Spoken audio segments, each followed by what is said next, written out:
Jerome, tandaan mo ang bahay na iyon ang magliligtas sa atin. Si Lord hindi niya yon deserve. Wala siyang ginawa kundi magtrabaho at mag-alaga kay Diego. Pero tayo may plano tayo. Karapat-dapat nating makuha ang lahat.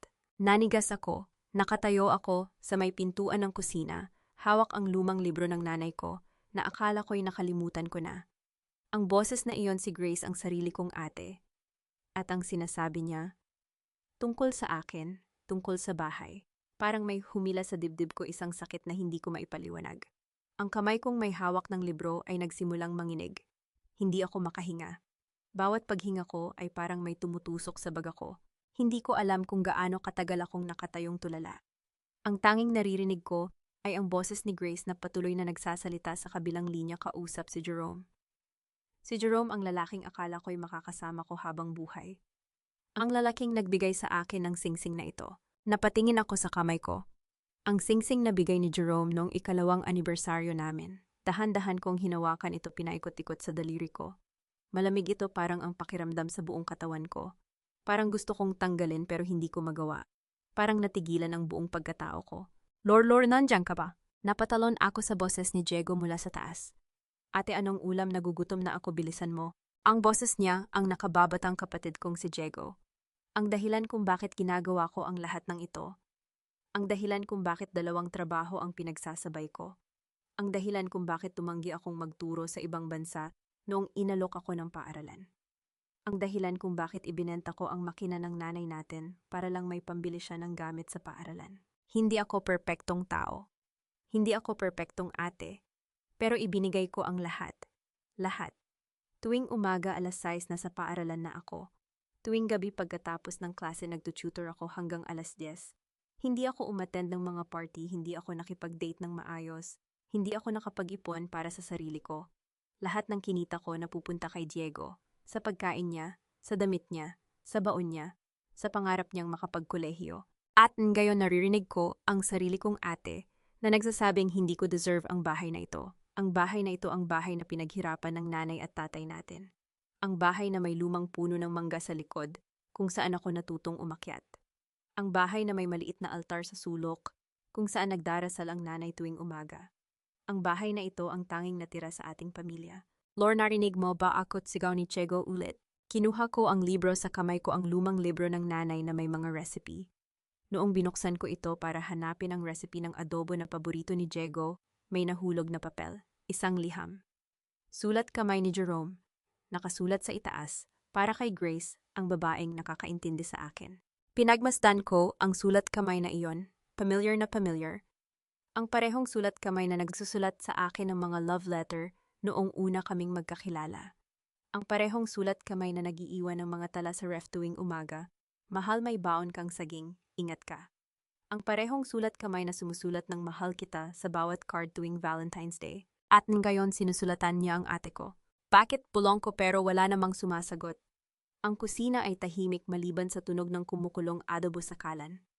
Ang amoy ng bawang at toyo na dapat ay nagpapagaan ng pakiramdam ko ngayon parang nakakasuka. Biglang nag-vibrate ang phone ko. Isang mensahe mula kay Jerome. Mahal, na saan ka na, miss na kita. Sana handa ka na sa birthday ni Diego, may surprise ako. Napasinghap ako. Ang parehong lalaking nagsasabing miss na miss niya ako, siya rin ang kausap ni Grace kanina. Siya rin ang nagpaplano kasama ang ate ko na kunin ang bahay namin. Ang surprise na sinasabi niya, ano yon, ang pagbebenta ng bahay namin. Ang pag-alis sa amin ni Diego sa lansangan. Jerome, bakit bulong ko habang nakatitig sa screen? Bakit mo ginagawa ito sa akin, sa amin? Ang phone ko ay nag-ring, si Grace.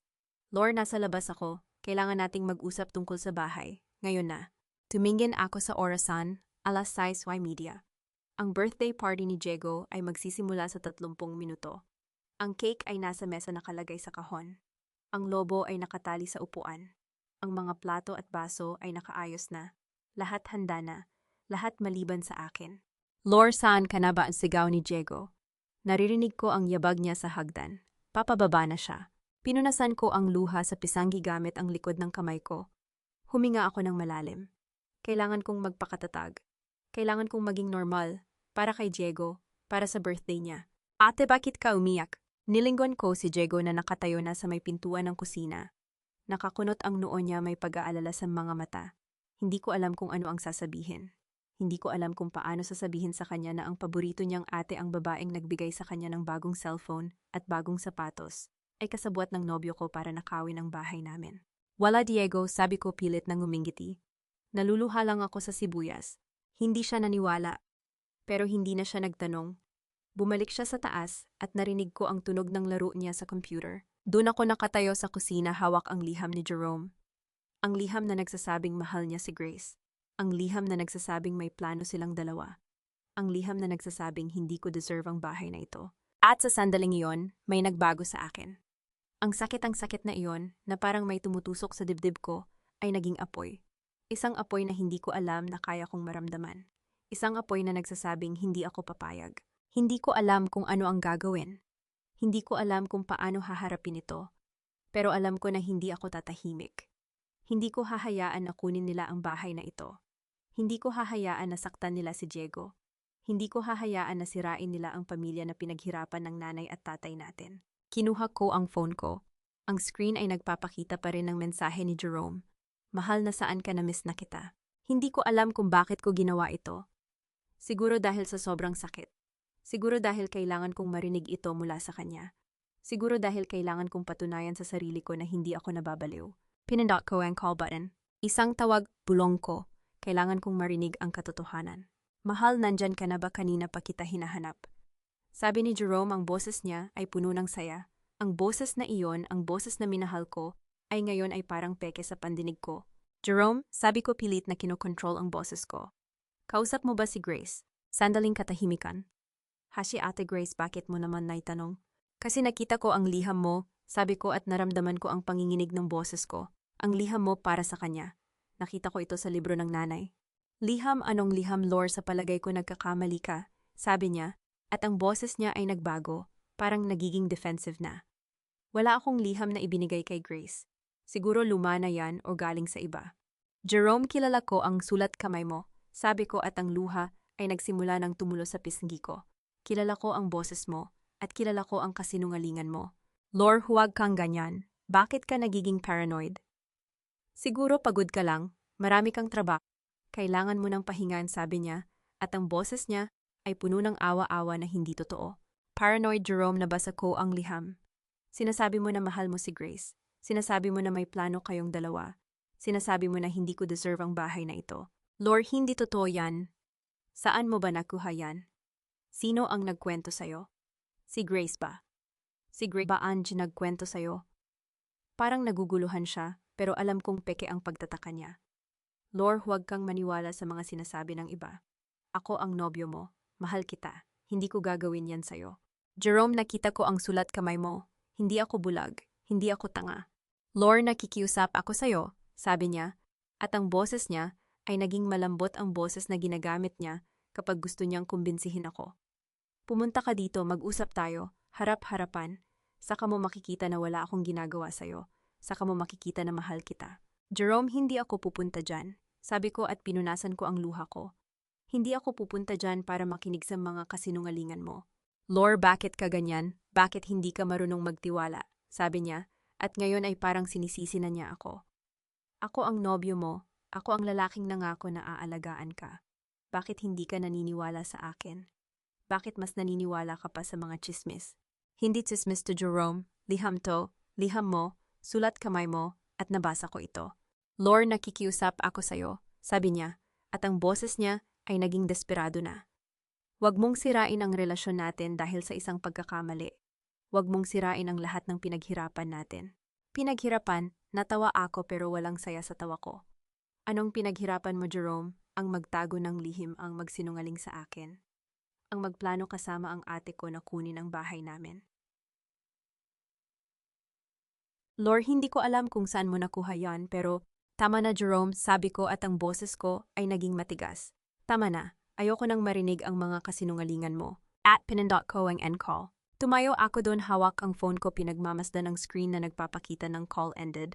Ang recording na hindi ko na malayang naka-on ay nasa phone ko. Naka-record ang lahat.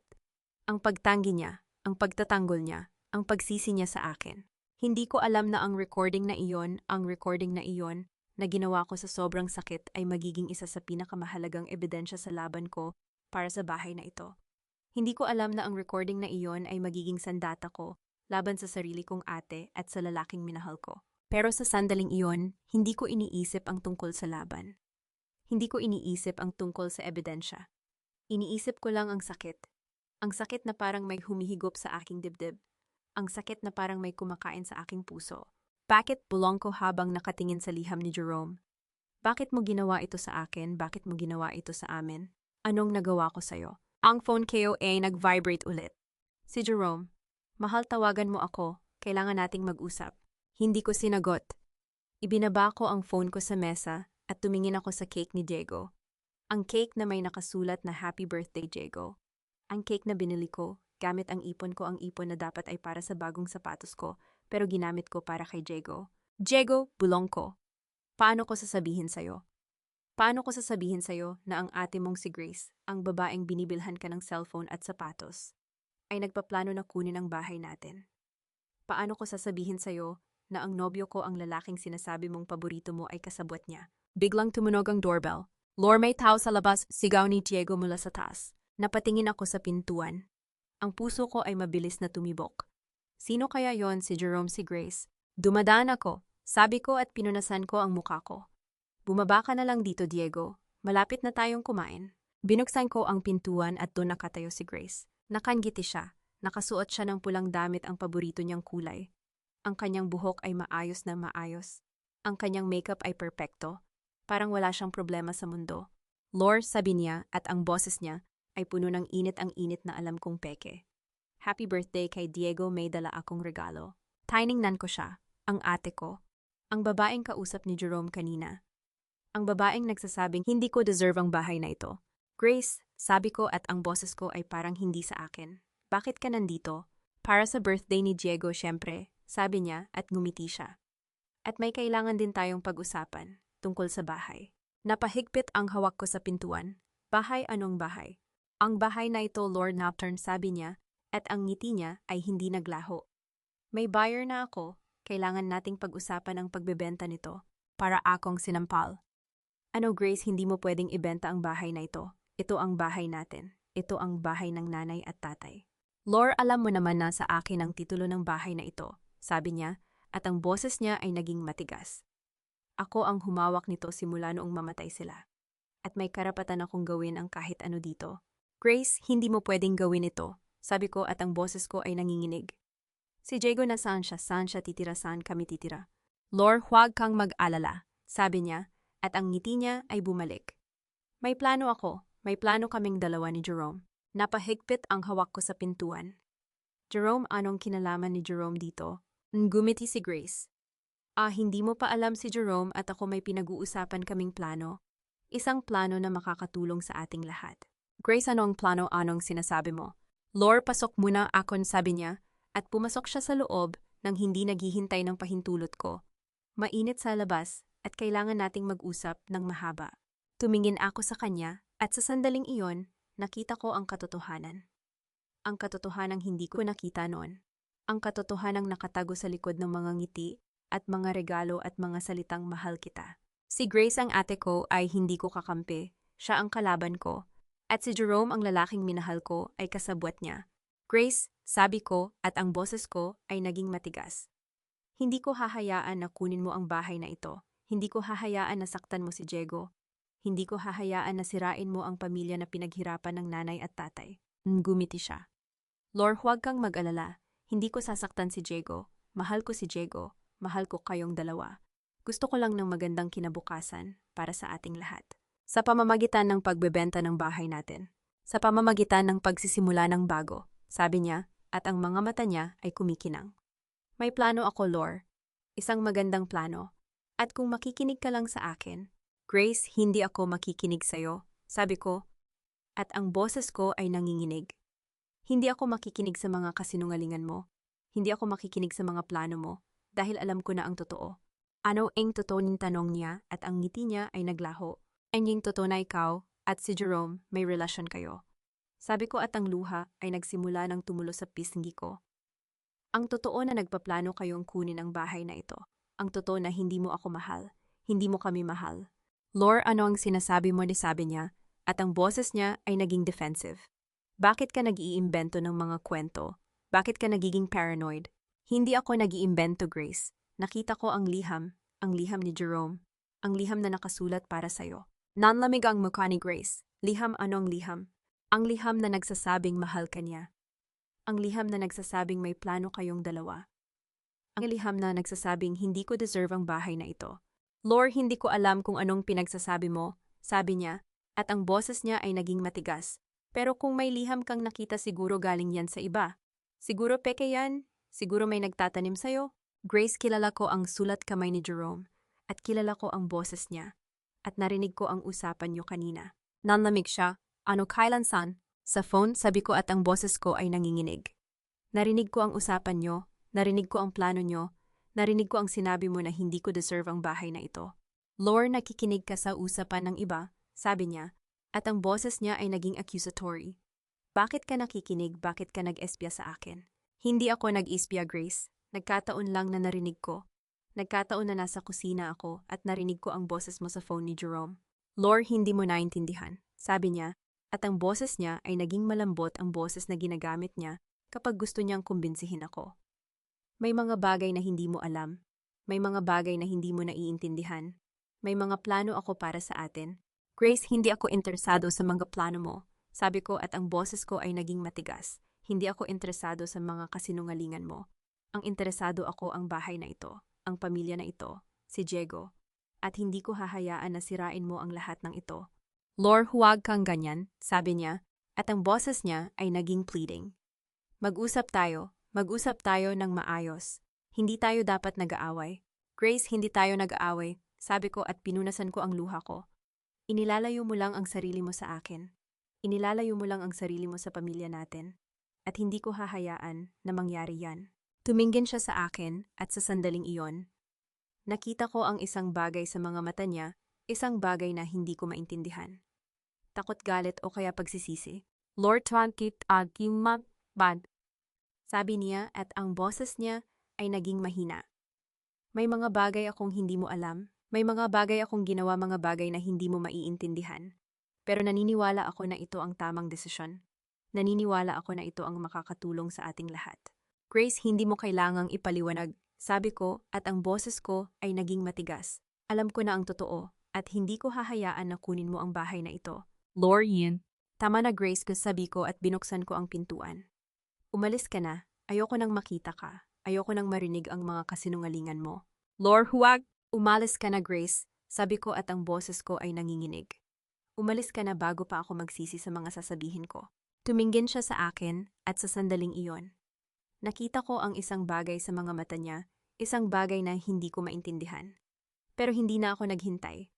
Isinara ko ang pintuan sa harapan niya. Tumayo ako doon, nakasandal sa pintuan habang ang luha ay patuloy na tumutulo sa pisngi ko. Ang puso ko ay mabilis na tumibok. Ang mga kamay ko ay nanginginig. Ang buong katawan ko ay parang nasusunog. Hindi ko hahayaan, bulong ko habang nakatingin sa liham ni Jerome na nasa mesa pa rin. Hindi ko hahayaan na kunin nila ang bahay na ito. Hindi ko hahayaan na saktan nila si Diego. Hindi ko hahayaan na sirain nila ang pamilya na pinaghirapan ng nanay at tatay. Lord, sino yon? Tanong ni Diego na bumaba na sa hagdan. Pinunasan ko ang luha ko at pilit na ngumiti. Wala, Diego. Si Grace lang. Dumadaan lang. Si Ate Grace, sabi niya at ngumiti siya. Sana nakita ko siya. May sasabihin sana ako sa kanya. Anong sasabihin mo? Tanong ko at ang boses ko ay nanginginig. Wala naman, sabi niya at ngumiti siya. Gusto ko lang magpasalamat sa kanya, sa mga regalo niya, sa lahat ng ginawa niya para sa akin. Napahigpit ang hawak ko sa mesa. Diego, hindi mo alam kung anong ginawa niya para sa'yo. Anong ibig mong sabihin? Tanong niya at nakakunot ang noo niya. Wala, sabi ko at pilit na ngumiti. Wala, tara kain na tayo. Happy birthday, Diego. Tumingin siya sa akin at sa sandaling iyon. Nakita ko ang isang bagay sa mga mata niya, isang bagay na hindi ko maintindihan. Pero hindi ko na itinuloy, hindi ko na kaya. Hindi ko na kayang harapin ang katotohanan. Hindi ko na kayang harapin ang sakit. Happy birthday, Diego, bulong ko habang pinagmamasdan ang cake na may nakasulat na pangalan niya. Sana hindi mo maranasan ang sakit na nararamdaman ko ngayon. Sana hindi mo maranasan ang pagtataksil na ginawa nila sa akin.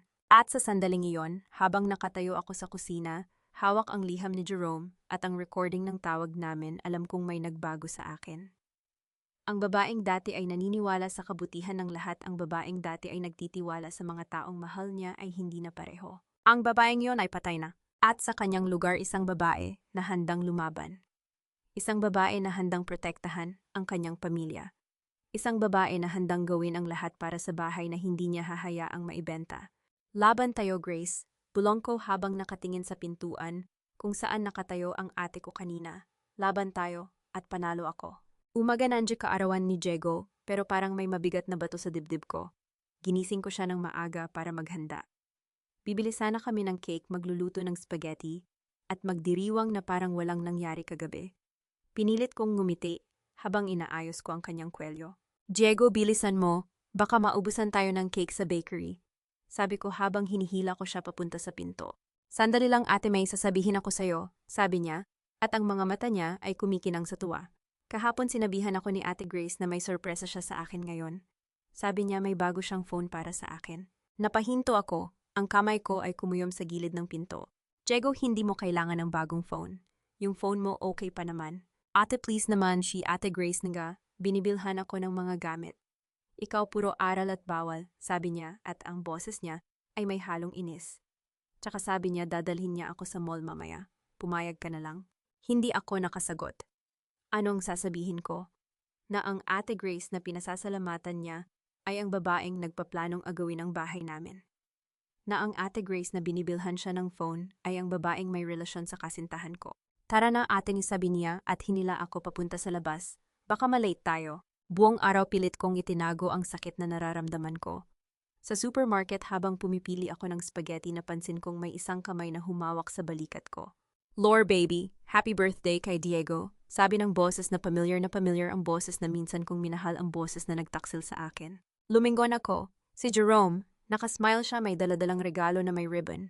Ang ganda ng pagkakabalot, ang ganda ng pagkakagawa. Parang walang nangyari kagabi, parang hindi niya ako sinaktan. Jerome, sabi ko at ang boses ko ay naging matigas. Anong ginagawa mo dito? Birthday ng bata. Siyempre nandito ako, sabi niya at ngumiti siya. Nagdala ako ng regalo, saka gusto kong makita ka. Tiningnan ko siya. Ang lalaking ito, ang lalaking minahal ko ng 2 taon, ay nakatayo sa harapan ko, nagpapanggap na walang alam.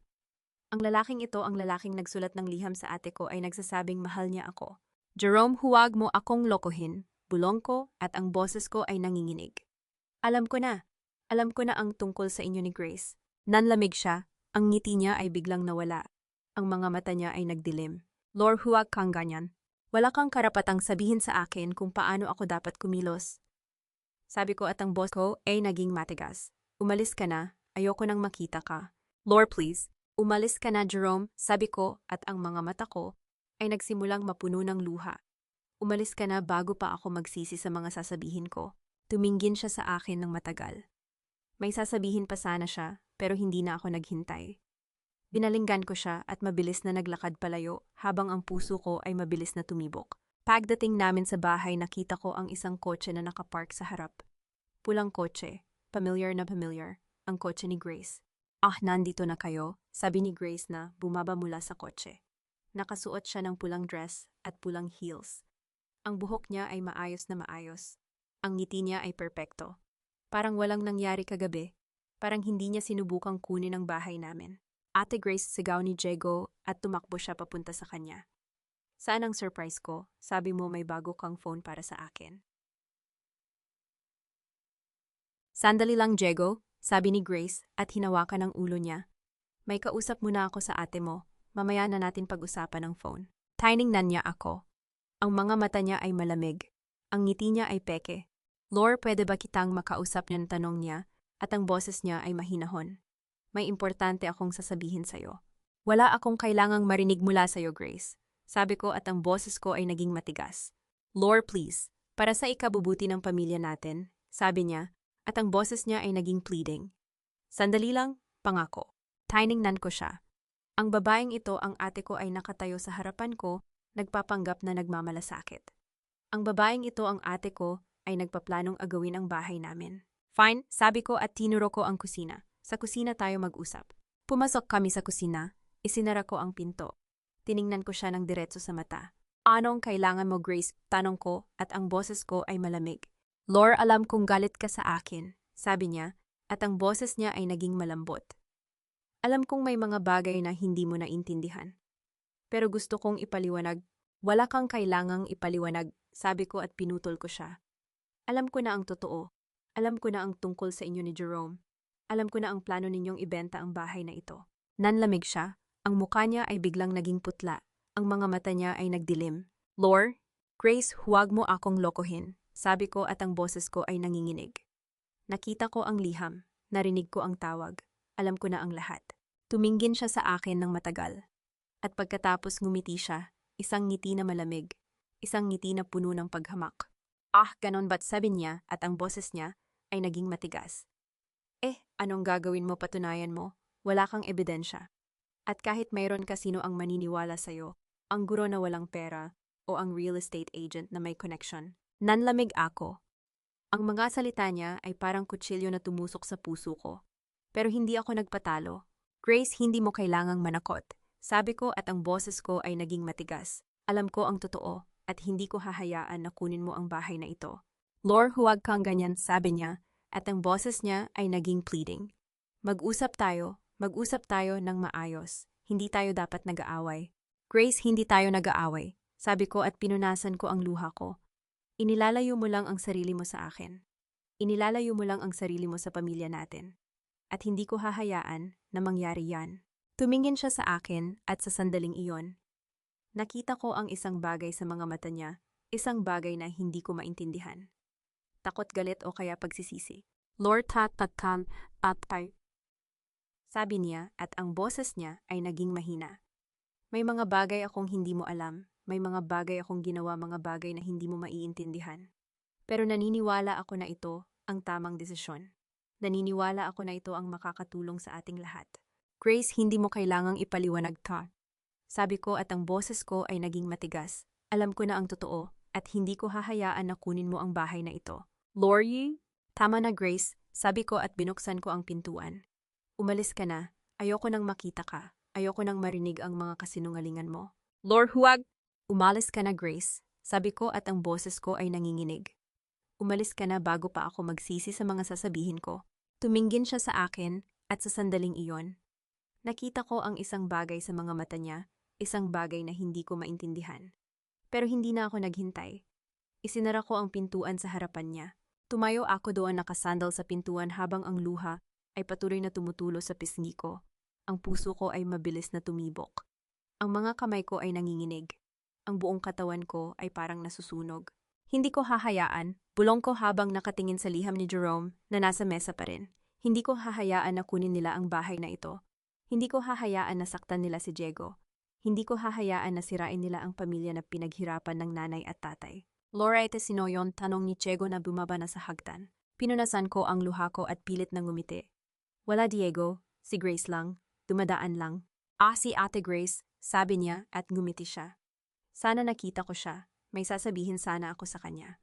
Ano ing sasabihin mo? Tanong ko at ang boses ko ay nanginginig. Wala naman, sabi niya at ngumiti siya. Gusto ko lang magpasalamat sa kanya. Sa mga regalo niya, sa lahat ng ginawa niya para sa akin.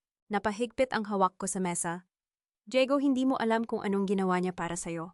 Ano ang ibig mong sabihin? Tanong niya at nakakunot ang noo niya. Wala't, sabi ko at pilit na ngumiti. Wala, tara kain na tayo. Happy birthday, Diego. Tumingin siya sa akin at sa sandaling iyon. Nakita ko ang isang bagay sa mga mata niya, isang bagay na hindi ko maintindihan. Pero hindi ko na itinuloy, hindi ko na kaya.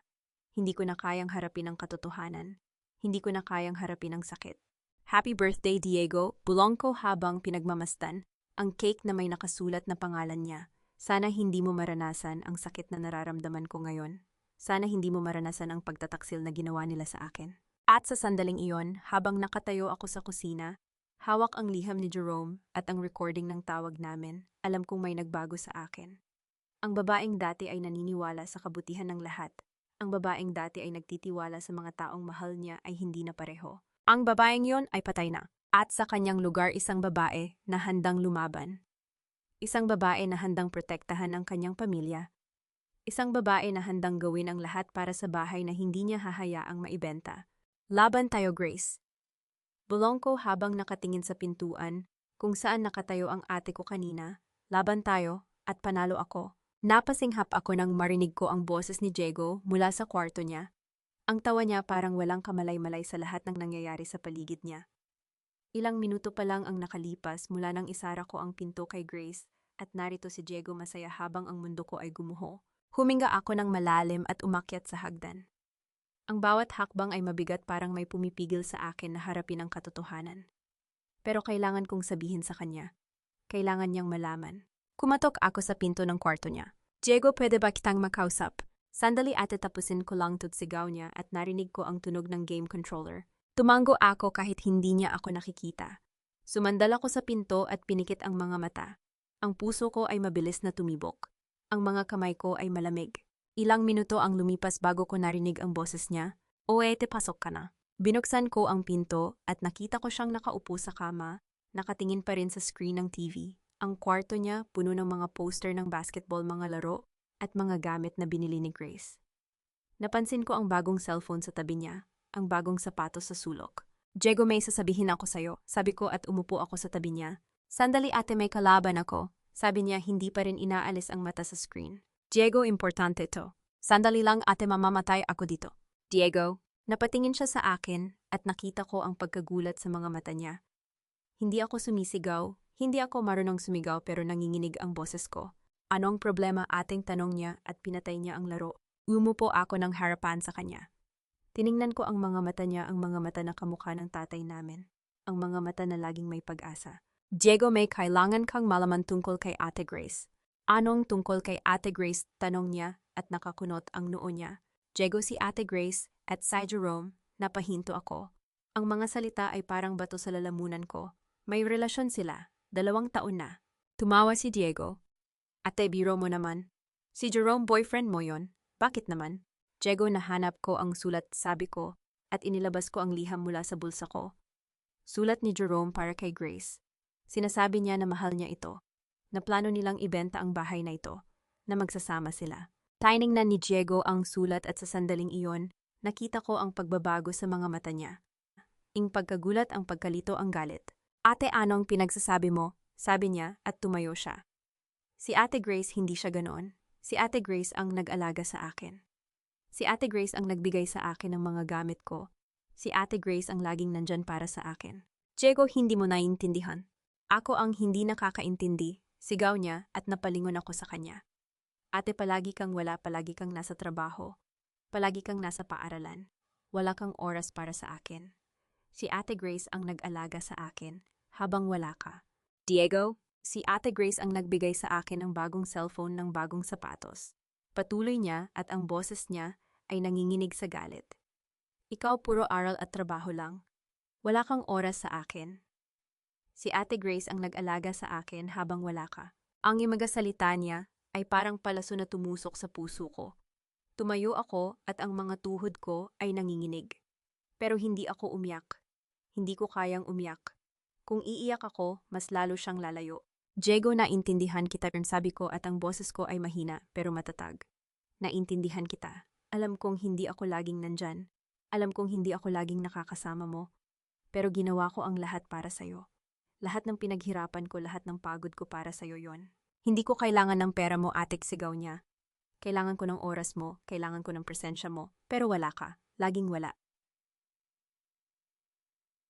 Napahinto ako, ang mga luha ay nagsimulang tumulo sa pisngi ko, pero hindi ko pinunasan, hinayaan ko silang tumulo. Diego, mahal kita, sabi ko at lumapit ako sa kanya. Mahal kita, at hindi kita iiwan, kailanman. Tumingin siya sa akin at sa sandaling iyon, nakita ko ang isang bagay sa mga mata niya, isang bagay na hindi ko maintindihan. Galit, sakit, pagkalito. Pero paano mo nasabing mahal mo ako? Sabi niya, at ang boses niya ay nanginginig. Kung hindi mo man lang ako pinaniwalaan. Kung hindi mo man lang ako kinausap. Kung hindi mo man lang ako tinanong. Diego, si Ate Grace ang nag-alaga sa akin, sabi niya at tumalikod siya. Si Ate Grace ang nagbigay sa akin ng lahat. Si Ate Grace ang laging nandyan para sa akin. Ikaw ay palaging wala. Napahinto ako. Ang mga salita niya ay parang kutsilyo na paulit-ulit na tumutusok sa puso ko, pero hindi ako sumuko. Lumapit ako sa kanya at inilagay ang kamay ko sa balikat niya. Diego, mahal kita, Pumar, sabi ko at ang boses ko ay nanginginig.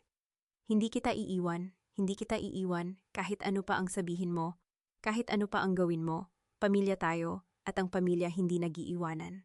Nanatili siyang nakatalikod sa akin. Pero nakita ko ang paggalaw ng balikat niya. Ang paghinga niya ay naging mabilis. At sa sandaling iyon, nakita ko ang isang bagay sa kanyang mga kamay, ang mga kamay na nakakuyom, ang mga daliri na nakakapit sa kanyang pantalon. Diego, Polanco, tumingin ka sa akin. Dahan-dahan siyang lumingon. At sa sandaling iyon, nakita ko ang mga mata niya, mga mata na puno ng luha, mga mata na puno ng sakit, mga mata na puno ng pagkalito. At bulong niya at ang boses niya ay nanginginig. Bakit nangyari to? Bakit kailangang mangyari to? Hindi ko alam, Diego, sabi ko at hinawakan ko ang kamay niya. Pero naniniwala ako na malalampasan natin to. Naniniwala ako na malalampasan natin to magkasama. Tumingin siya sa akin at sa sandaling iyon, nakita ko ang isang bagay sa mga mata niya. Isang bagay na hindi ko maintindihan. Pero bago ko pa man ito maunawaan, tumalikod siya at umupo sa kama. Ate, kailangan ko munang mag-isa, sabi niya, at ang boses niya ay mahina. Kailangan kong mag-isip. Tumango ako kahit hindi niya ako nakikita. Okay, Diego, kailan mo man ako kailangan, nandito lang ako. Lumabas ako ng kwarto at isinara ang pinto. Tumayo ako sa hallway nakasandal sa pader habang ang luha ay patuloy na tumutulo sa pisngi ko. Ang puso ko ay mabilis na tumibok. Ang mga kamay ko ay nanginginig. Mahal kita, Diego, Polanco. Mahal kita. At sa sandaling iyon, narinig ko ang isang boses mula sa dulo ng hallway. Nakikita mo ba? Napalingon ako at nakita ko si Grace nakatayo sa dulo ng hallway nakangiti. Ang ngiti na iyon, ang ngiti na puno ng tagumpay, puno ng katiyakan. Hindi kanya paniniwalaan, sabi niya, at ang boses niya ay malamig. Ako ang nanalo. Nanlamig ako. Ang mga kamay ko ay nanginginig. Ang puso ko ay mabilis na tumibok. Pero hindi ako nagpatalo. Tiningnan ko siya, tiningnan ko ang mga mata niya, at sa sandaling iyon, naramdaman ko ang isang bagay na hindi ko inaasahan. Galit, hindi takot. Galit. Hindi ka pa nanalo, Grace, Pam, sabi ko at ang boses ko ay matigas. Malayo pa tayo. Gumiti siya at ang ngiti na iyon ay puno ng pangungutya. Magaling ka, Lor, magaling ka talaga, pero hindi sapat yon. Hindi sapat ang tapang mo. Hindi sapat ang pananampalataya mo. Kailangan mo ng ebidensya.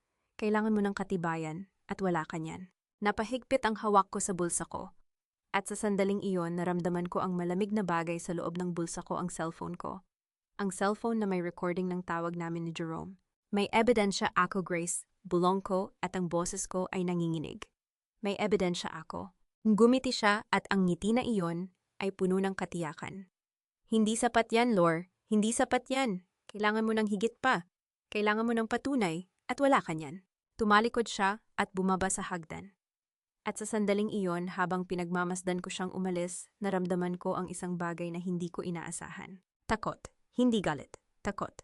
Pero hindi ako nagpatalo. Hinawakan ko ang cellphone na may recording ng tawag namin ni Jerome, at alam kong hindi pa tapos ang laban. Lalaban ako, Grace. Bulong ko habang nakatingin sa pintuan kung saan siya dumaan. Lalaban ako at panalo ako. Nakita ko si Grace na bumaba ng hagdan, ang tunog ng kanyang pulang takong na umaalingaw-ngaw sa hallway. Naramdaman ko ang lamig ng cellphone sa bulsa ko, ang recording na tanging hawak ko laban sa kanya. Ngunit sa sandaling iyon, alam kong hindi sapat ang isang recording. Kailangan ko ng higit pa. Kinaumagahan bago pa man sumikat ang araw na kabihis na ako. Tahimik kong tiningnan ang kwarto ni Diego, nakasara ang pinto, wala pang senyales ng buhay. Hindi ko siya ginising, kailangan niya ng oras. Tumawag ako ng tricycle papunta sa lumang opisina ni Mang Ben. Sa pagkakaalala ko, doon siya nagretiro, isang maliit na silid sa may dulo ng kalsada, puno ng mga lumang libro at amoy ng papel na matagal nang hindi nabubuksan. Nang makarating ako, nakatayo ako sa harap ng pintong kahoy na may kupas na pangalan, Benjamin Santos, abogado. Kumatok ako. Makalipas ang ilang segundo, bumukas ang pinto. Nakatayo si Mang Ben, matanda na may salamin sa mata at may suot na lumang bestida. Gumiti siya nang makita ako, ngunit ang ngiti ay may bahid ng pag-aalala. Lord, sabi niya, at ang boses niya ay magalang. Anong dala ka rito? Kailangan ko ng tulong, Mang Buendo, sabi ko at ang boses ko ay nanginginig. Kailangan ko ng payo. Tiningnan niya ako ng matagal at sa sandaling iyon, parang alam na niya ang lahat. Tumabi siya at itinawag ako sa loob. Ang silid ay malit ngunit puno ng buhay. Ang mga estante ay puno ng mga librong legal, ang mga papel ay nakasalansan sa mesa. Sa sulok may maliit na kaldero ng kumukulong tubig amoy sambong. Umupo ako sa harap ng kanyang mesa at umupo siya sa tapat ko, dahan-dahang inilapag ang kanyang salamin. Sabihin mo sa akin, sabi niya, at ang boses niya ay mahinahon. Mula sa simula. At sinabi ko sa kanya ang lahat. Ang liham, si Grace, si Jerome, ang plano na ibenta ang bahay, ang recording, ang pagtataksil. Hindi ako huminto, hindi ako nagpahinga. Ang mga salita ay dumaloy mula sa akin na parang baha na matagal nang nakakulong. Nakinig siya nang hindi ako inantala. Hindi siya nagulat, hindi siya nagkomento. Tiningnan lang niya ako at sa kanyang mga mata nakita ko ang isang bagay na hindi ko inaasahan. Pagunawa. Nang matapos ako, tumango siya at tumayo. Binuksan niya ang isang lumang cabinet sa sulok at kumuha ng isang makapal na kwaderno. Ang mga pahina ay dilaw na, ang mga sulat ay kupas na. Dahan-dahan niya itong binuksan at nakita ko ang mga sulat kamay na puno ng mga pangalan at numero. Lore, sabi niya, at ang boses niya ay mahina. 6 na buwan na ang nakalilipas, may dumating sa akin na babae. Umiiyak. Sinabi niya na nawala ang titulo ng kanyang lupa, hindi niya alam kung paano. Kaya ko siyang tinulungan.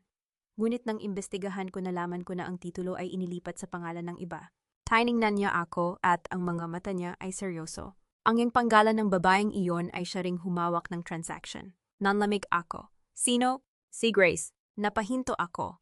Ang mga kamay ko ay nagsimulang manginig. Mang Ben, anong ibig mong sabihin? Binuksan niya ang kwaderno at itinuro ang mga sulat.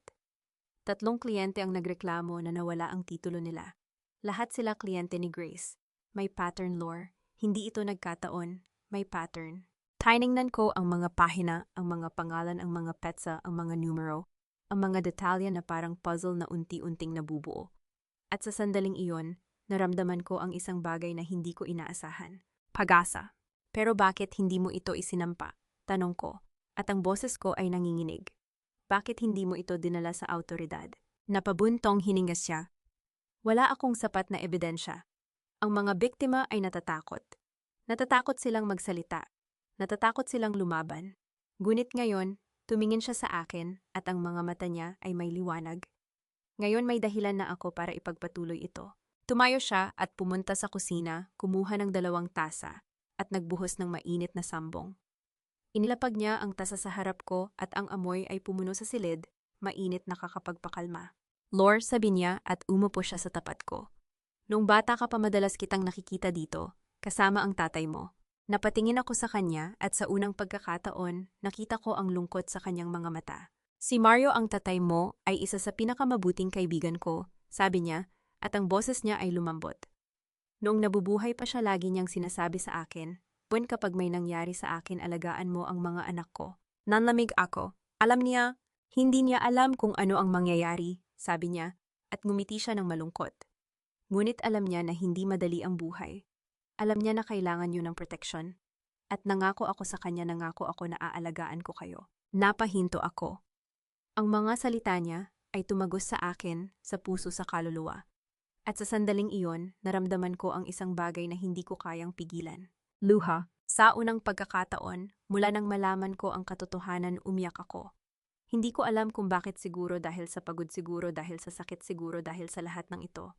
Ngunit umiyak ako at hindi ko ito mapigilan. Umupo si Mang Ben sa tabi ko at inilagay ang kamay niya sa balikat ko. Hindi siya nagsalita. Hindi niya ako inalo. Nandyan lang siya kasama ako sa katahimikan. Hindi ka nag-iisa, Lore, sabi niya, at ang boses niya ay mahinahon. Hindi ka nag-iisa. Umupo kami doon, uminom ng sambong, habang ang luha ay patuloy na dumadaloy. At sa sandaling iyon, naramdaman ko ang isang bagay na hindi ko naramdaman sa loob ng mahabang panahon. Kapayapaan. Pagkatapos ng mahabang katahimikan, tumayo si Mang Ben at pumunta sa kanyang mesa. Binuksan niya ang drawer at kumuha ng isang makapal na folder. Yung mga papel ay puno ng mga sulat, ang mga pahina ay puno ng mga numero. "Lord Clark," sabi niya at inilapag niya ang folder sa harap ko. May kakilala akong biktima ni Grace. Handang magsalita. Ngunit kapag sinimulan natin ito, tumingin siya sa akin at ang mga mata niya ay seryoso. Wala nang atrasan. Handa ka na ba? Tiningnan ko ang folder at sa sandaling iyon, naramdaman ko ang bigat ng desisyon, ang takot, ang sakit, ang pag-aalinlangan. Ngunit sa likod ng lahat ng iyon, may isang bagay na mas malakas. Pag-asa. Tumingin ako sa labas ng bintana. Umuulan. Ang mga patak ng ulan ay bumabagsak sa salamin parang mga luha ng langit. At sa sandaling iyon naalala ko ang gabing namatay ang nanay ko, umuulan din noon. Ang parehong ulan, ang parehong kalungkutan. Ngunit sa pagkakataong ito hindi ako nag-iisa. Huminga ako ng malalim at tiningnan ko si Mang Ben. Handa na ako.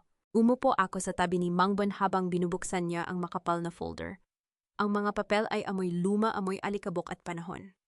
Sa labas patuloy ang ulan, ngunit sa loob ng maliit na opisina ni Mang Ben tila huminto ang mundo. Bukas ng umaga, sabi niya at itinuro ang isang pangalan sa folder.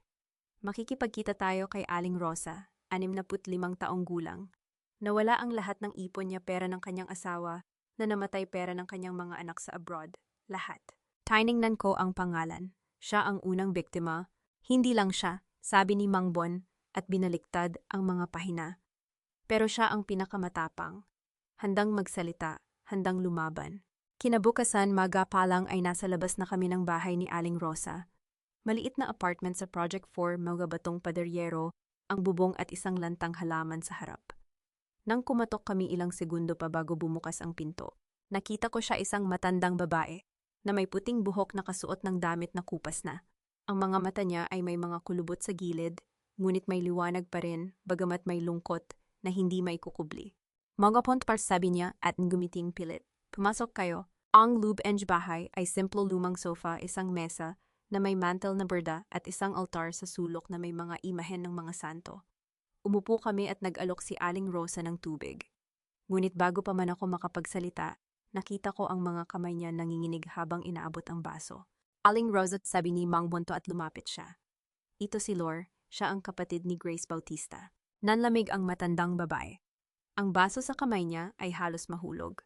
Kapatid, hindi ako katulad niya, mabilis kong sabi. Aling Rosa, nalaman ko ang ginawa niya at gusto kong tumulong. Umupo si Aling Rosa sa tapat ko at sa unang pagkakataon, nakita ko ang mga mata niyang puno ng sakit. Alam mo ba kung gaano katagal kong inipon ang perang iyon? Sabi niya, at ang boses niya ay nanginginig. 20 taon, 20 taon, akong nagtatrabaho bilang labandera. Tuwing umaga 5:00 na sa ilog na ako. Tuwing gabi 10:00 saka lang umuuwi. Ang lahat ng iyon, napahinto siya at ang mga mata niya ay namumula. Ang lahat ng iyon ay inilagay ko sa lupa. Ang lupa na sinabi niyang akin. Umiyak na siya. Ang mga luha ay dumadaloy sa mga kulubot ng kanyang mukha. Akala ko sa wakas may sarili na akong bahay. Akala ko sa wakas may maiiwan ako sa mga apo ko. Ngunit nang pumunta ako sa munisipyo para iparehistro, napahinto siya at ang mga kamay niya ay nagsimulang manginig. Wala na ang titulo, wala na ang lupa. Lahat-lahat ay nawala. Tiningnan ko si Mang Bon. Ang mga mata niya ay seryoso ngunit may sakit din. Aling Rosa, maaari mo bang ipakita sa amin ang mga papel na ibinigay sa iyo ni Grace? Tumango siya at pumunta sa kwarto. Nang bumalik siya, may dala siyang isang lumang sobre, ang mga sulok ay kupas, ang papel ay kulubot.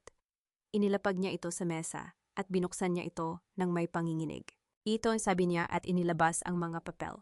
Ito ang binigay niya sa akin. Sabi niya kumpleto na daw ang lahat.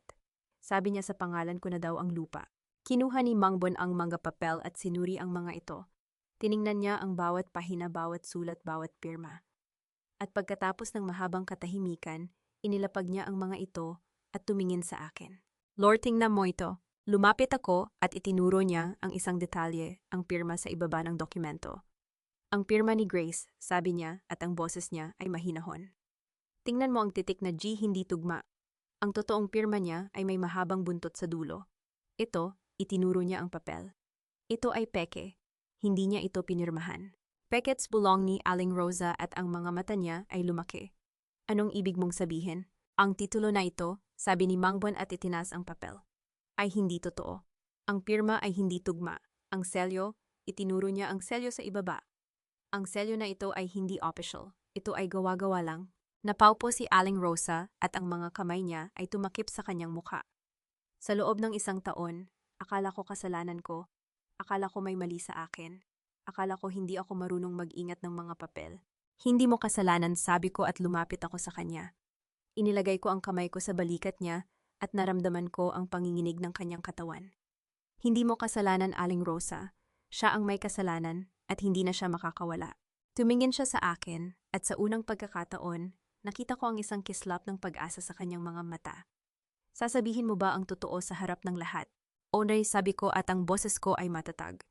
O sasabihin ko at hindi lang ikaw lahat ng biktima niya, lahat ng nawalan dahil sa kanya. Umupo kami doon at kinuha ni Mangbon ang kanyang kwaderno. Isinulat niya ang mga detalye, ang mga pangalan, ang mga petsa. At habang nagsusulat siya, naramdaman ko ang isang bagay na lumalaki sa loob ko. Hindi takot, hindi sakit, kalit. Nang umalis kami sa bahay ni Aling Rosa, ang araw ay mataas na. Ang ulan ay tumigil, ngunit ang mga ulap-lap ay nanatili. Sumakay kami sa jeep at habang umaandar tiningnan ko ang folder na hawak ko ang mga papel na puno ng katotohanan, ang mga ebidensya na unti-unting nabubuo. May isa pa tayong kailangan, sabi ni Mangbon, at ang boses niya ay seryoso. Ang mga kopya ng mga titulo na ginamit ni Grace para sa iba pang mga transaction. Nasa kanyang opisina o sa kanyang bahay. Kailangan nating makuha ang mga ito. Paano, kitanong ko? May kilala akong empleyado sa munisipyo, sabi niya. Maaari niyang makuha ang mga kopya ng mga rehistro. Ngunit kailangan natin ng sapat na dahilan, isang reklamo, isang formal na kahilingan. Tiningnan ko ang folder. Kaya natin yan, kayang-kaya natin. Dumating kami sa opisina ni Mangbon at habang naghahanda siya ng tsaa naupo ako sa mesa at binuksan ang folder. Tiningnan ko ang mga papel, ang mga pangalan ng mga biktima, ang mga detalyeng mga transaction. At sa isang pahina nakita ko ang isang bagay na nagpahinto sa akin. Isang panggalan bulong ko. Jenny, 24 na taong gulang. Naghahanap ng impormasyon tungkol sa kanyang ina. Tiningnan ako ni Mangbon. Sino? Hindi ko alam, sabi ko at binaliktad ang papel. Ngunit nakasulat dito si Grace Bautista, ang aking ina. Iniwan niya ako noong bata ako. Gusto kong malaman kung bakit. Nanlamig ako.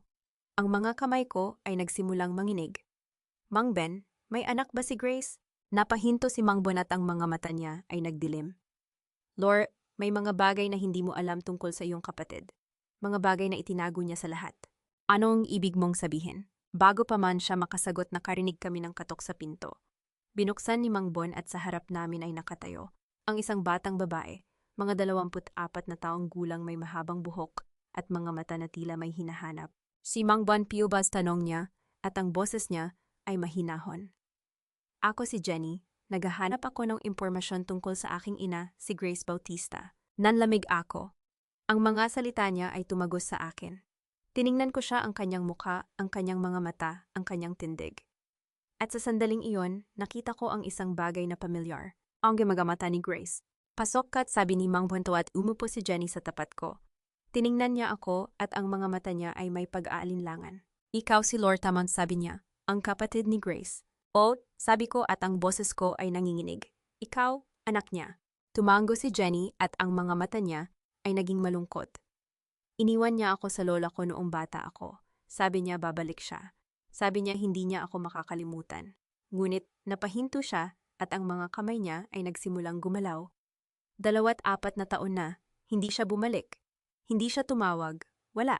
Wala akong natanggap kahit isang mensahe. Tiningnan ko siya at sa sandaling iyon, naramdaman ko ang sakit, hindi ko sakit kundi ang sakit niya. Ang sakit ng isang batang iniwan. Bakit mo siya hinahanap? Tanong ko. Kasi gusto kong malaman kung bakit, sabi niya. At ang boses niya ay naging matigas. Gusto kong malaman kung bakit ako iniwan. Gusto kong malaman kung may ginawa ba akong mali. Gusto kong malaman, napahinto siya, at ang mga mata niya ay namumula. Gusto kong malaman kung mahal ba niya ako. Umupo ako doon at hindi ko alam kung ano ang sasabihin. Ang mga salita ay hindi sapat. Ang mga emotion ay masyadong malalim.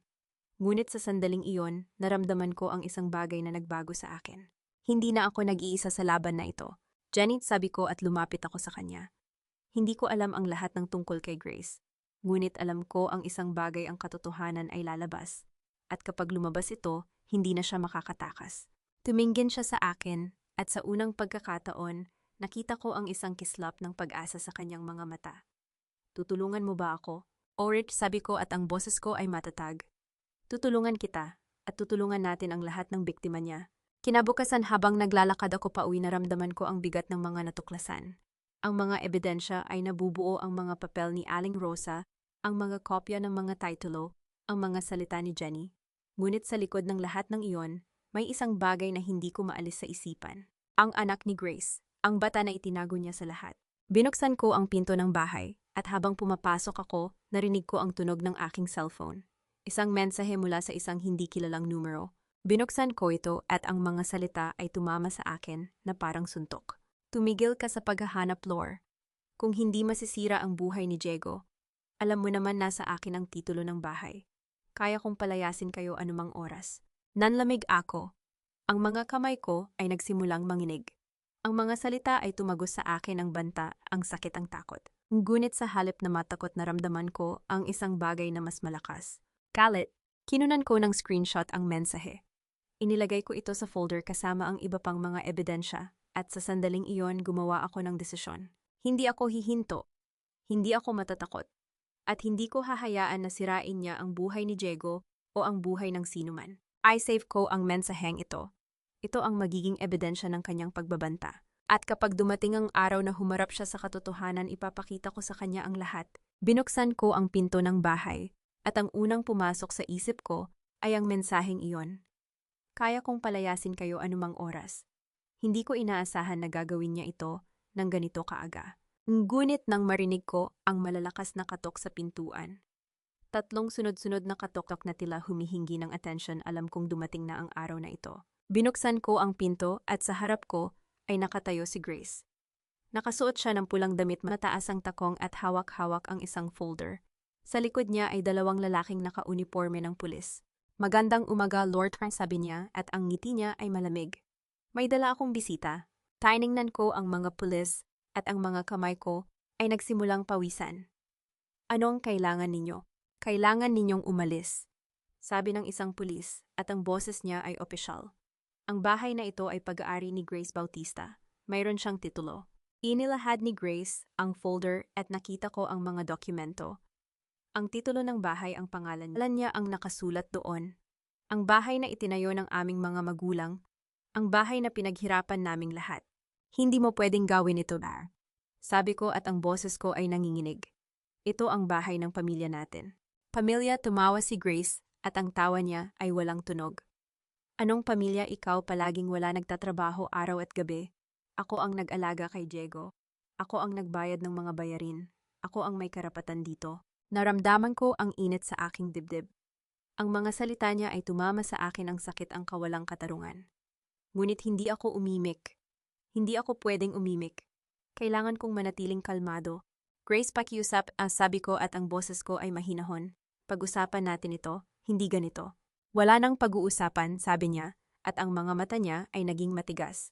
Umalis kayo. Ngayon, ang mga kapitbahay ay nagsimulang magtipon sa labas.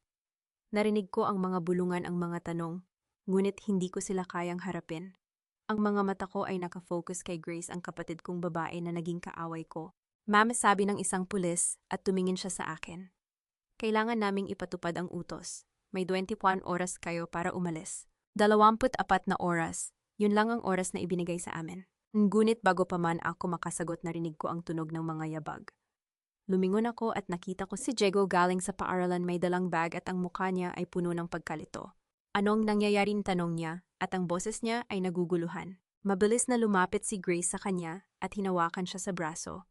Diego, anak, sabi niya at ang boses niya ay biglang naging malambot. Sinisiraan ako ni Lore. Nagseselos siya dahil mas malapit tayo. Ayaw niyang maging masaya tayo. Tiningnan ni Diego si Grace pagkatapos ay ako. Ang mga mata niya ay nag-aalinlangan. Sabi niya, may ginagawa akong masama, patuloy ni Grace at ang mga mata niya ay nagsimulang maging pula. Ngunit alam mo naman, ginagawa ko lang ang lahat para sa iyo, para sa ating pamilya. Diego, sabi ko at ang boses ko ay nanginginig. Hindi ito totoo, hindi mo siya dapat paniwalaan. Ngunit tumingin si Diego sa akin at ang mga mata niya ay may pagdududa. Ang mga mata ng isang batang hindi alam kung sino ang paniniwalaan. Bakit ba palaging may gulo? Sabi niya at ang boses niya ay biglang naiinis. Bakit hindi na lang kayo magkasundo? Diego, pakiusap, sabi ko at lumapit ako sa kanya. Nandito ako, palagi akong nandito. Hindi kita iiwan. Ngunit kung gusto mong sumama kay Grace, hindi kita pipigilan. Tiningnan niya ako at sa sandaling iyon, nakita ko ang isang bagay sa kanyang mga mata, isang bagay na hindi ko maintindihan. Ang pag-aalinlangan, ang takot, ang pagkalito. Diego, sabi ni Grace at hinila siya palapit sa kanya. Sumama ka sa akin, iingatan kita, hindi kita pababayaan. Tumingin si Diego kay Grace, pagkatapos ay sa akin. Ang mga mata niya ay naglalakbay sa pagitan naming dalawa, hindi alam kung saan siya dapat pumunta. Diego, tata, sabi ko at ang boses ko ay mahinahon. Piliin mo, ngunit tandaan mo ano man ang piliin mo, mahal kita. Hindi iyon magbabago. Ang gamagamata niya ay naging basa, ngunit hindi siya umimik. Diego, sabi ni Grace at ang boses niya ay matigas. Tara na. At pagkatapos ng mahabang katahimikan, gumawa siya ng desisyon. Tumayo siya at lumapit kay Grace. Naramdaman ko ang sakit sa aking dibdib, ang sakit ng isang kapatid na iniwan. Ngunit hindi ako umiyak. Hindi ako pwedeng umiyak. Hindi sa harap ng lahat. Diego, sabi ko at ang boses ko ay nanginginig. Ingatan mo ang sarili mo. Hindi siya lumingon. Sumunod siya kay Grace at ang mga hakbang niya ay mabagal mabigat. Ngunit bago sila tuluyang makaalis, huminto si Diego. Lumingon siya sa akin at sa sandaling iyon, nakita ko ang isang bagay sa kanyang mga mata. Isang bagay na hindi ko inaasahan. Lumapit siya sa akin at ang mga labi niya ay gumalaw. Ang boses niya ay halos bulong, tanging ako lang ang nakarinig. At may nahanap akong susi. Sa lumang kahon ni tatay, itago mo. At bago pa man ako makasagot, may inilagay siya sa aking kamay, isang maliit na bagay, malamig mabigat. Ay sang susi. Tiningnan ko ito at nakita ko ang mga titik na nakaukit dito. Laguna. Nanlamig ako. Ang mga kamay ko ay nagsimulang manginig. Ang susi na ito, ano ang ibig sabihin nito? Ngunit bago pa man ako makapag-isip, narinig ko ang boses ni Grace. Diego, tara na. At umalis siya. Sumunod siya kay Grace at nawala sa aking paningin. Umupo ako sa hagdan ng bahay at tiningnan ang susi sa aking palad. Ang metal ay malamig, luma at may mga marka ng panahon. Ang mga titik na Laguna ay kitang-kita. Bakit may susi? Si Diego, bakit ito? Nakatago sa lumang kahon ng aming ama. At ano ang nasa Laguna? Ngunit sa sandaling iyon, hindi ko alam ang mga sagot. Ang alam ko lang, ang susi na ito ay may kahulugan. At balang araw malalaman ko kung ano iyon. Tiningnan ko ang bahay, ang mga kapitbahay na unti-unting umalis, at ang pinto na kalahating bukas. Ang buhay na alam ko ay unti-unting nasisira. Ngunit hindi ako susko. Hindi ngayon, hindi kailanman. Itinago ko ang susi sa aking bulsa at tumayo ako. May laban pa akong kailangang ipaglaban para kay Diego, para sa bahay, para sa katotohanan. At hindi ko hahayaan na sirain ni Grace ang lahat ng ito. Kinabukasan, maga akong gumising, hindi dahil sa alarm clock, kundi dahil sa bigat ng susi sa aking bulsa. Buong gabi ko itong hinawakan. Parang anting-anting na magliligtas sa akin sa lahat ng gulo. Ang mga titik na Laguna ay nakatatak sa aking isipan paulit-ulit, parang tanong na hindi ko masagot. Umupo ako sa gilid ng kama at tiningnan ang susi sa liwanag ng umaga. Luma na ito, may kalawangin sa mga gilid, ngunit malinaw pa rin ang pagkakaukit. Kanino ito, bakit itinago ni tatay, at bakit ito ang ibinigay sa akin ni Diego sa gitna ng lahat ng kaguluhan? Isinuot ko ang aking damit at nagdesisyon. Hindi ako maaaring maghintay, kailangan kong malaman. Dinala ko ang susi sa bangko, ang pinakamalapit na sangay ng bangko sa aming lugar. Ang mga kamay ko ay nanginginig habang hinihintay kong tawagin ang numero ko. Ang mga tao sa paligid ay abala sa kani-kanilang mga transaction, ngunit ako, ang isip ko ay nasa susi na sa Laguna, nasa lahat ng tanong na hindi ko masagot. Ma'am, paano ko kayo matutulungan? Tanong ng teller, at ang boses niya ay malamig, professional. Ipinakita ko ang susi. Nahanap ko po ito, gusto ko pong malaman kung saan ito nabibilang. Tiningnan siya ng teller at ang mga mata niya ay nagbago. Sandali po, ma'am. Makalipas ang ilang minuto, may lumapit sa akin, isang manager, may edad na nakasuot ng maitim na suit. Ma'am, kayo po ba ang may-ari ng susi na ito? Hindi ko po alam, sagot ko, at ang boses ko ay nanginginig. Natagpuan ko lang po ito sa lumang kahon ng aking ama. Tiningnan niya ako ng matagal at pagkatapos ay tumango. Sundan ninyo ako, ma'am. Dinala niya ako sa isang pribadong silid.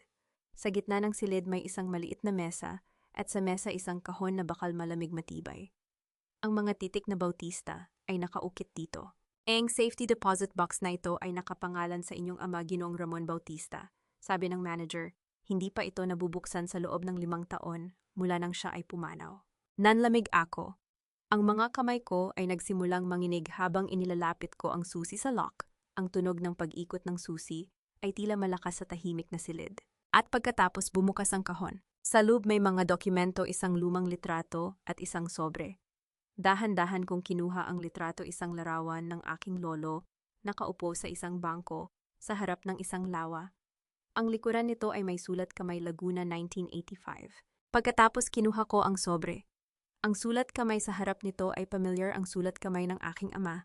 Binuksan ko ito at binasa ang mga salita na isinulat niya, maraming taon na ang nakararaan. Mahal kong Lorna, kung nababasa mo ito, nanggangahulugang hindi na ako makakapiling mo. Ngunit nais kong malaman mo may isang bagay akong itinago para sa iyo at kay Diego. Isang lupa sa Laguna Minana mula sa iyong lolo. Hindi ito kasama sa titulo ng bahay. Hindi ito alam ng sinuman kahit si Grace. Ingatan mo ito. Ito ang magiging siguro ninyo kung sakaling magbago ang lahat. Mahal kita, anak, palagi. Tatay, ang magaluha ay nagsimulang bumagsak bago ko pa man matapos basahin. Ang mga salita ng aking ama ay isang regalo mula sa libingan, isang paalala na hindi niya kami nakalimutan. Na may plano siya para sa amin. Itinago ko ang mga dokumento, ang litrato at ang sulat sa aking bag. Pagkatapos umalis ako sa bangko at pumunta ako sa tanging taong alam kong makakatulong sa akin. Lorang lupang ito, malaki ang halaga. Umupo si Mangban sa kanyang lumang upuan at tiningnan ang mga dokumento na dinala ko. Ang kanyang mga mata ay nagliwanag sa likod ng kanyang salamin. Hindi ito kasama sa titulo ng bahay, sabi niya, at ang boses niya ay mahinahon. Legal ito at sayo sa inyo ni Diego. Talaga po ba, Mangban? Tanong ko at ang boses ko ay hindi makapaniwala. Tumango siya. Ang lupaing ito ay nakapangalan sa iyong lolo at minana ito ng iyong ama. Dahil hindi ito kasama sa titulo ng bahay, hindi ito maaaring kunin ni Grace. Hindi niya ito alam. Umupo ako at naramdaman ko ang isang bagay na hindi ko naramdaman sa loob ng maraming linggo, pag-asa. Kailangan kong makita ito, sabi ko. Kailangan kong makita ang lupa. Tiningnan ako ni Mangban at gumiti. Sige, pumunta ka sa Laguna. Ngunit mag-ingat, hindi mo alam kung sino ang nanonood. Makalipas ang 3 oras nakatayo ako sa harap ng isang malawak na lupain. Isang lupa na tila walang katapusan na may tanawin ng lawa sa malayo.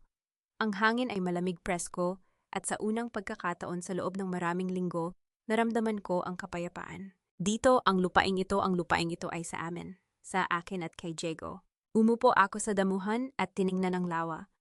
Ang tubig ay tahimik, parang salamin na sumasalamin sa asul na kalangitan. Ang mga alaala ng aking lolo, ang mga kwento niya tungkol sa Laguna, tungkol sa kanyang kabataan, ay bumalik sa akin. Lolo, bulong ko at ang boses ko ay nanginginig. Salamat. Ngunit ang aking kapayapaan ay hindi nagtagal. Nagsimulang umandar ang aking telepono at nakita ko ang pangalan ni Mangban sa screen. Lord Choir, sabi niya, at ang boses niya ay seryoso. Handa na ang mga ebidensya. May hearing sa barangay sa Biyernes. Kailangan mong dumalo at dalhin ang lahat. Tumingin ako sa lawa at pagkatapos ay sa mga dokumento sa aking bag. Sige, Mangban, nandito ako. Mag-ingat ka, Lor. Alam ni Grace na may ginagawa ka. Huwag mong ipakita ang lahat ng iyong baraha. Hindi ko gagawin, sagot ko. Salamat, Mangban. Ibinaba ko ang tawag at tumingin muli sa lawa. Sa loob ng ilang sandali naramdaman ko ang isang bagay na hindi ko naramdaman sa loob ng mahabang panahon, lakas. Ngunit ang lakas na iyon ay hindi nagtagal. Biyernes and gabi, isang araw bago ang hearing. Umupo ako sa aking mesa at inayos ang mga dokumento, ang mga ebidensya, ang mga sulat, ang mga litrato. Ang lahat ng ito ay kailangang maging perpekto. Ang lahat ng ito ay kailangang maging sapat. Ngunit habang inayos ko ang mga ito, nagsimulang umandar ang aking telepono. Nakita ko ang pangalan sa screen, Diego. Mabilis kong sinagot. Diego, anong nangyayari? Ang boses niya ay pabulong, nanginginig, puno ng takot. Ate, nahanap ni Grace ang mga papel mo. Alam niya ang tungkol sa Laguna. Nanlamig ako. Ang mga kamay ko ay nagsimulang manginig. Paano niya nalaman? Hindi ko alam, bulong niya. Ngunit sinabi niya, may gagawin siyang para pigilan ka. Mag-ingat ka. Diego, nasaan ka? Ligtas ka ba? O atin, ngunit hindi ako makapagsalita ng matagal. Kailangan kong tapusin ito. Diego, makinig ka sa akin, sabi ko at ang boses ko ay mahinahon. Ano man ang mangyari, huwag kang matakot. Nandito ako, hindi kita iiwan. Nagkaroon ng katahimikan sa kabilang linya. At pagkatapos sa isang boses na halos hindi ko marinig, sinabi niya, Ate, naniniwala ako sa iyo. At bago pa man ako makasagot, ibinaba niya ang tawag. Umupo ako at tiningnan ang mga dokumento sa aking mesa. Ang mga ebidensya, ang mga sulat, ang mga litrato. Ang lahat ng ito ay kailangang maging sapat. Tumingin ako sa labas ng bintana. Ang ulan ay nagsimulang bumagsak, malakas, walang tigil. Ang mga gapatak ng ulan ay tumatama sa salamin, parang mga luha na hindi ko kayang pigilan. Sa loob ng ilang sandali naramdaman ko ang takot. Ang takot na hindi sapat ang lahat ng ito. ang takot na mawala ang lahat ang bahay si Diego ang katotohanan. Ngunit pagkatapos naalala ko ang mga salita ng aking ama, ang sulat, ang lupa, ang pangako. Huminga ako ng malalim at kinuha ang mga dokumento.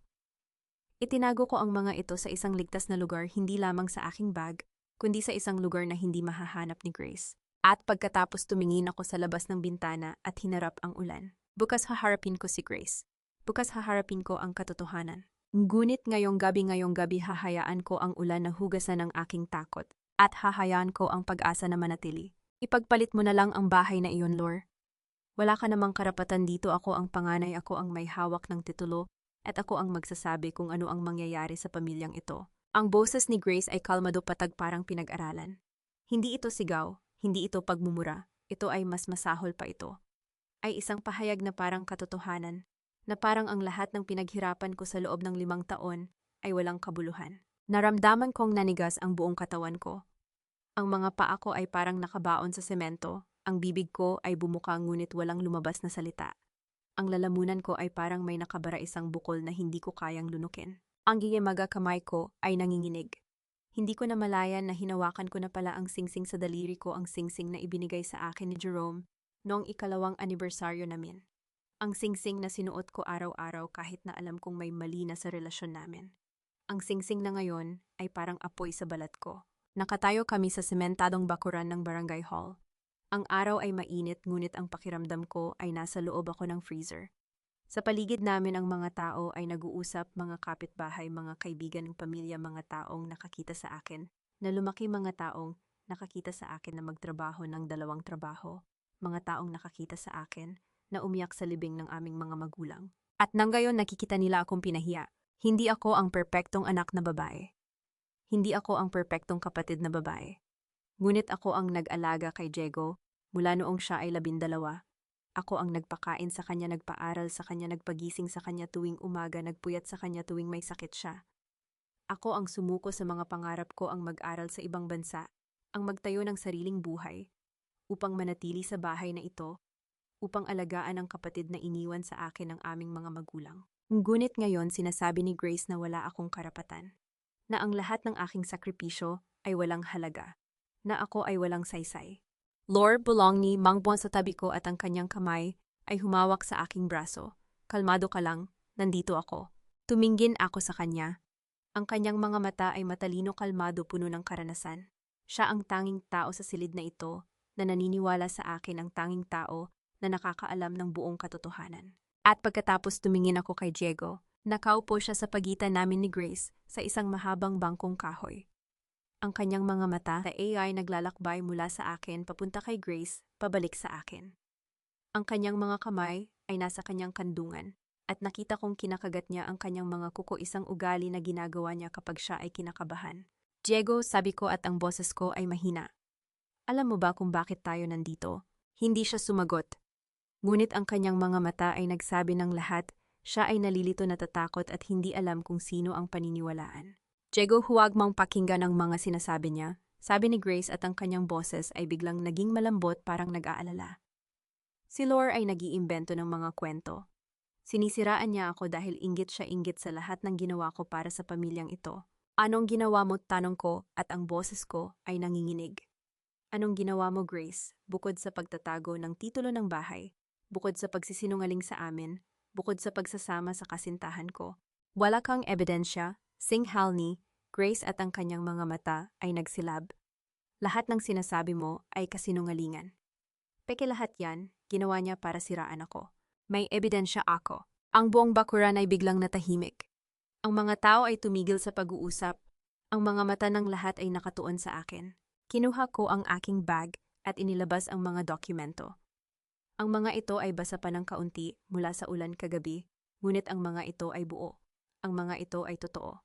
Ang imaga ito ay mga kopya ng mga peking titulo.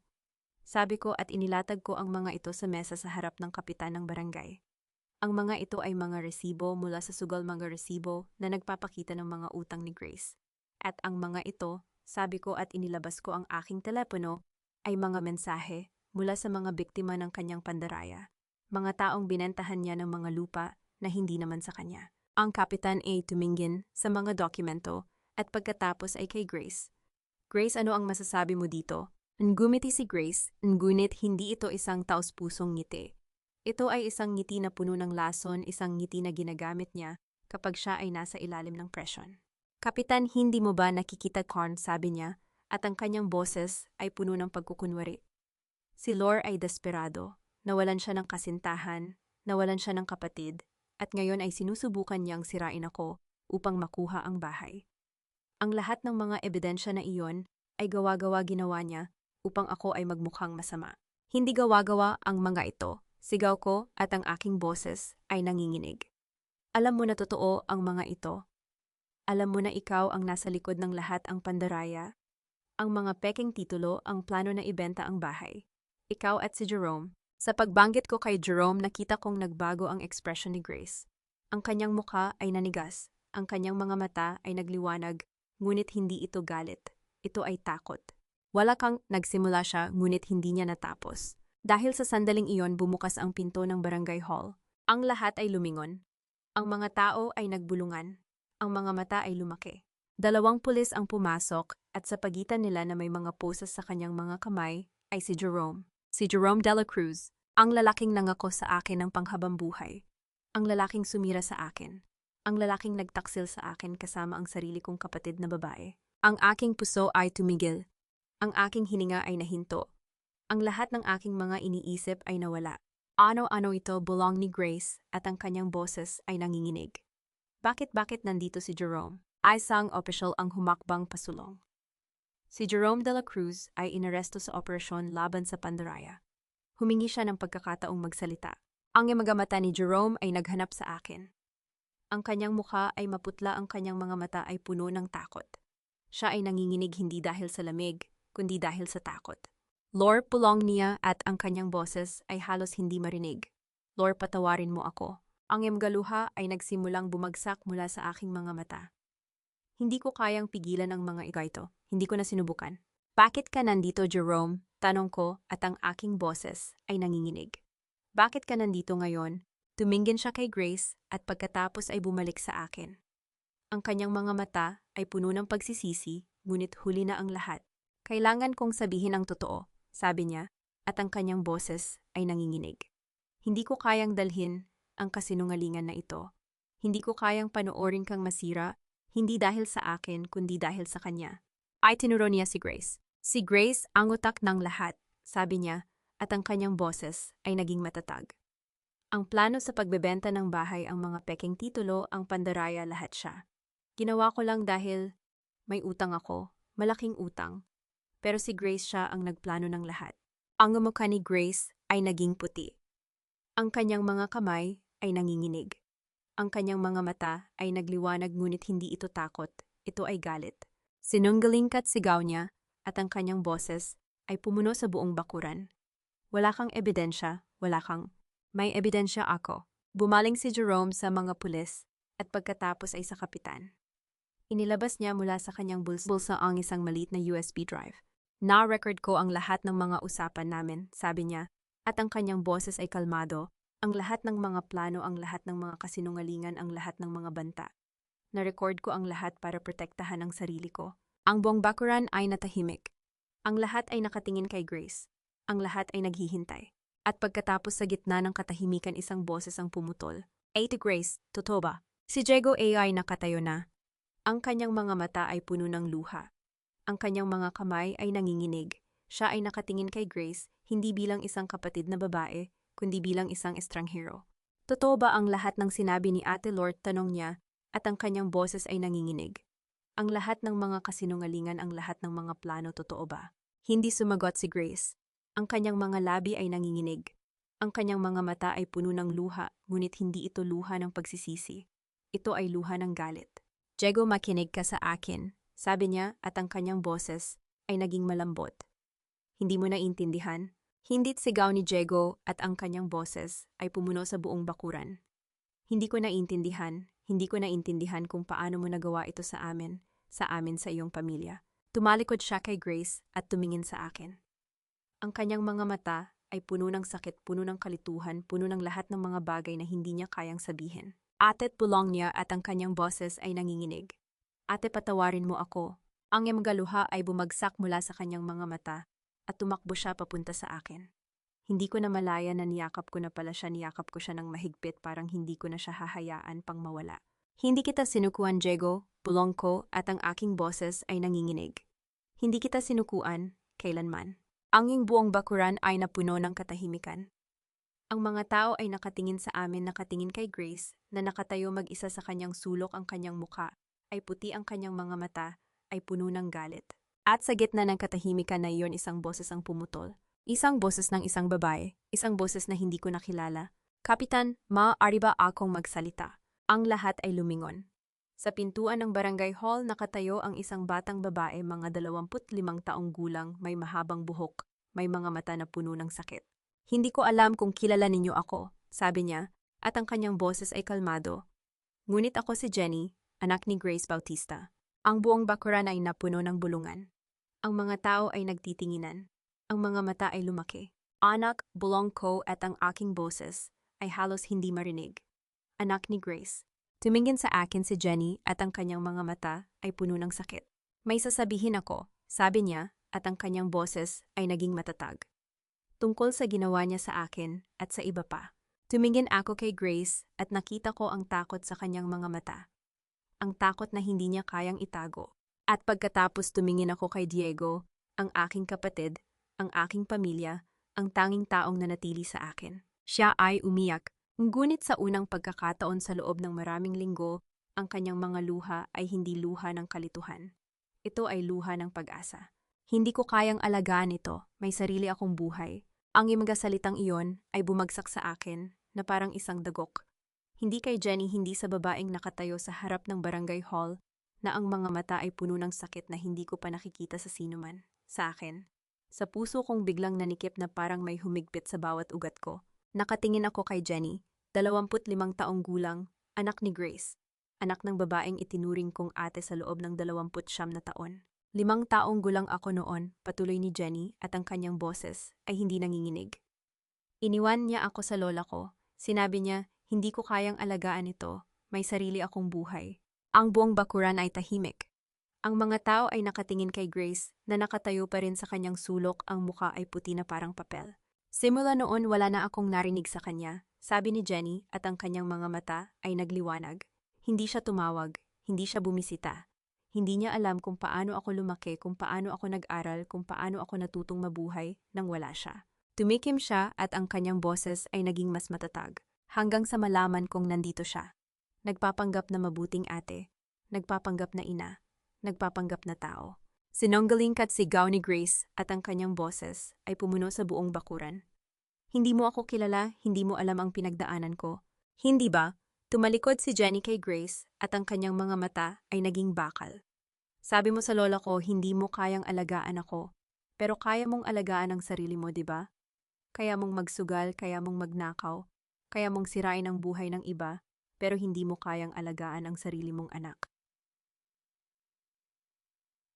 Ang mga salita ni Jenny ay bumagsak sa katahimikan na parang kulog. Ang mukha ni Grace ay nagkulubot, ang kanyang mga kamay ay nanginginig, ang kanyang mga mata ay puno ng galit, ngunit wala siyang masabi. Alam mo ba kung gaano kasakit na malaman na ang sarili mong ina ay mas pinili pang magtago kaysa harapin ang sarili niyang anak? Sabi ni Jenny at ang kanyang boses ay nagsimulang masira. Alam mo ba kung gaano kasakit na makita kang nandito nagpapanggap na mabuting tao? Habang ako ay lumaki na walang ina. Pumikit siya at ang mga luha ay bumagsak mula sa kanyang mga mata. Pero hindi na ako iyak para sa'yo. Bulong niya at ang kanyang boses ay naging matatag. Hindi na ako iyak para sa isang taong hindi naman ako minahal. Ang buong bakuran ay napuno ng katahimikan. Ang mga tao ay nakatingin kay Grace na nakatayo pa rin ang kanyang muka. Ay puti, ang kanyang mga mata ay puno ng galit, ngunit sa unang pagkakataon, nakita ko ang takot sa kanyang mga mata. Ang takot na hindi niya kayang itago. Ang kapitan ay tumayo at ang kanyang boses ay pumuno sa bakuran. Sa mga ebidensyang iniharap sa mga testigo na nagsalita at sa mga dokumentong nakuha, ilalabas namin na ang kaso sa korte. Sabi niya, at ang kanyang boses ay matatag. Samantala, mananatili ang bahay sa pamilya Bautista, hindi ito maaaring ibenta. Ang mga salita ay bumagsak sa akin na parang isang alon, ang bahay. Ang bahay na pinaghirapan kong protektahan. Ang bahay na pinaghirapan kong ipaglaban. Ang bahay na hindi na maibebenta. Tumingin ako kay Grace at nakita ko ang galit sa kanyang mga mata.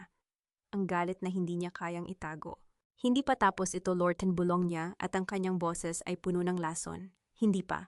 Hindi ako sumagot.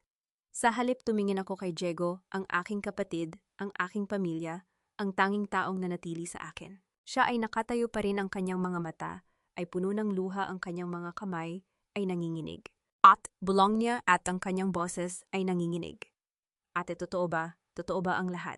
Tumingin ako sa kanya at nakita ko ang sakit sa kanyang mga mata. Ang sakit na hindi niya kayang sabihin. O Diego, sabi ko at ang aking boses ay malambot. Totoo. Ang imagaluha ay bumagsak mula sa kanyang mga mata at tumakbo siya papunta sa akin. Hindi ko na malaya na niyakap ko na pala siya, niyakap ko siya ng mahigpit, parang hindi ko na siya hahayaan pang mawala.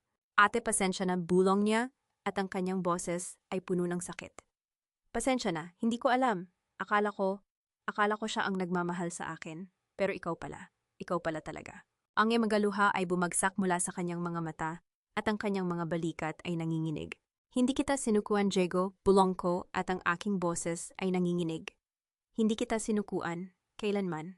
Pero ako ay pumanig sa kanya, sabi niya, at ang kanyang boses ay puno ng pagsisisi. Akala ko siya ang nagmamahal sa akin. Akala ko, okay lang, Diego, sabi ko at ang aking boses ay malambot. Okay lang, nandito ako, hindi kita iiwan. Yumakap ako sa kanya ng mas mahigpit at nadama ko ang kanyang mga luha sa aking balikat. Mahal kita, Diego, bulong ko at ang aking boses ay nanginginig. Mahal kita, hindi kita iiwan, kailanman. Ang buong bakuran ay napuno ng katahimikan.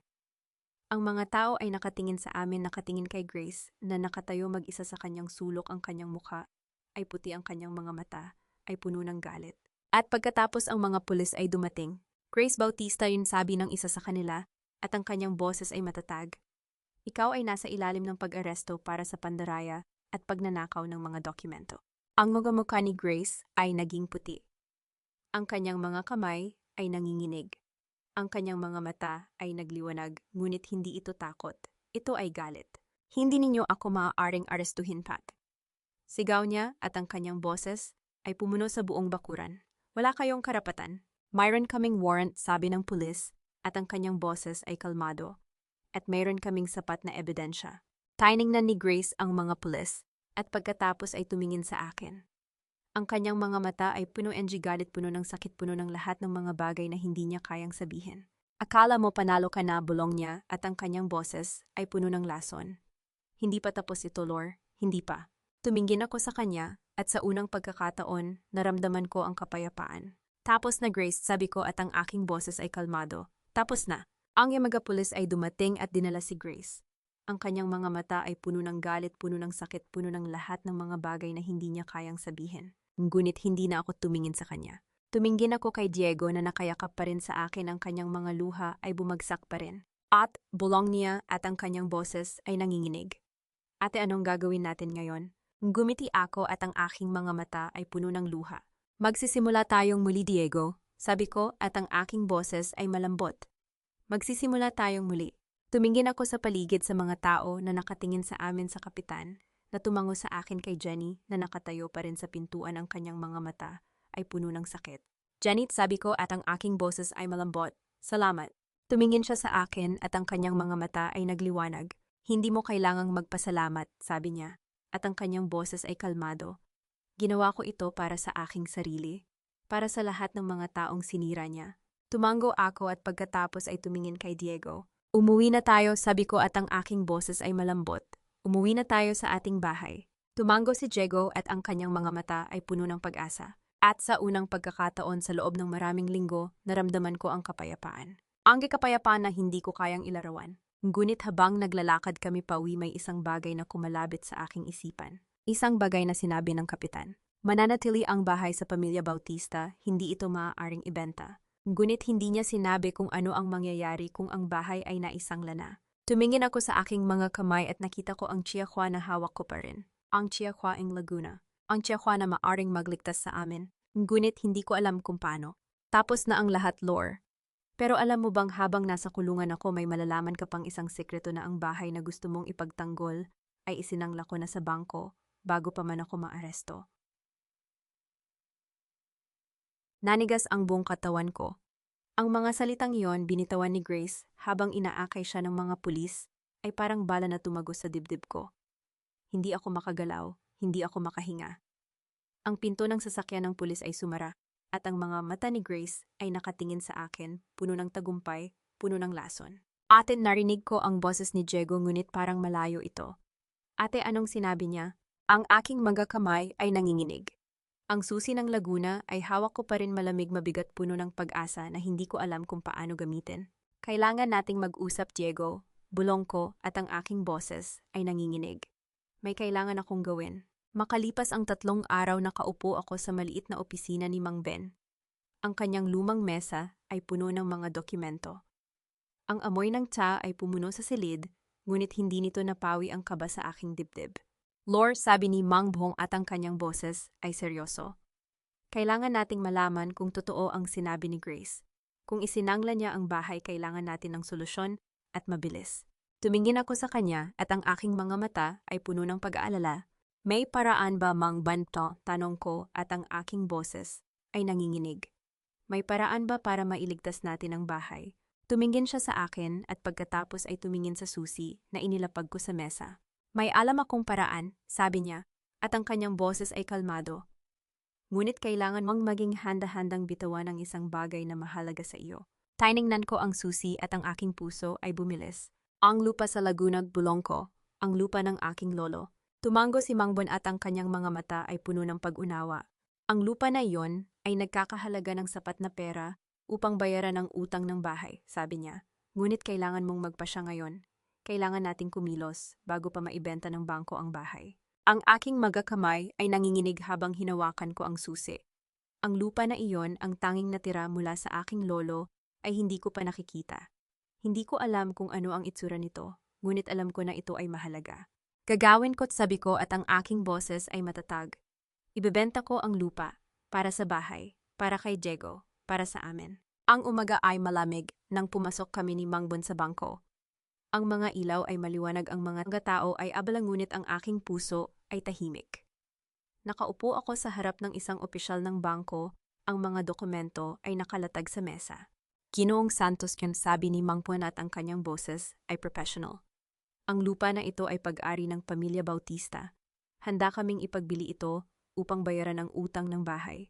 Ang opisyal ay tumango at ang kanyang mga mata ay nagsuri sa mga dokumento. Ang lupa na ito ay may mataas na halaga, sabi niya, at ang kanyang boses ay kalmado. Sapat na upang bayaran ang utang at magkaroon pa ng sobra. Tumingin ako kay Mang Bon at ang kanyang mga mata ay puno ng pag-asa. Tumingin ako sa mga dokumento at ang aking mga kamay ay nanginginig. Lord, bulong ni Mang Bon at ang kanyang boses ay malambot. Handa ka na ba? Tumingin ako sa kanya at pagkatapos ay tumingin sa susi na hawak ko pa rin. Otra, bulong ko at ang aking boses ay matatag. Handa na ako. Ang mga dokumento ay nilagdaan. Ang lupa ay ipinagbili. At ang isang tseke ay inilagay sa aking mga kamay. Tiningnan ko ang tseke, ang numero ay malaki, sapat na upang bayaran ang lahat. Ang aking mga mata ay napuno ng luha. Salamat, tatay, bulong ko at ang aking boses ay nanginginig.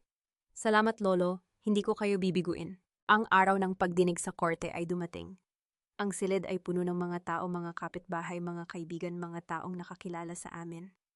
Nakaupo ako sa harap, si Diego sa aking tabi, si Mang Ben sa aking likuran. Ang hukom ay pumasok at ang lahat ay tumayo.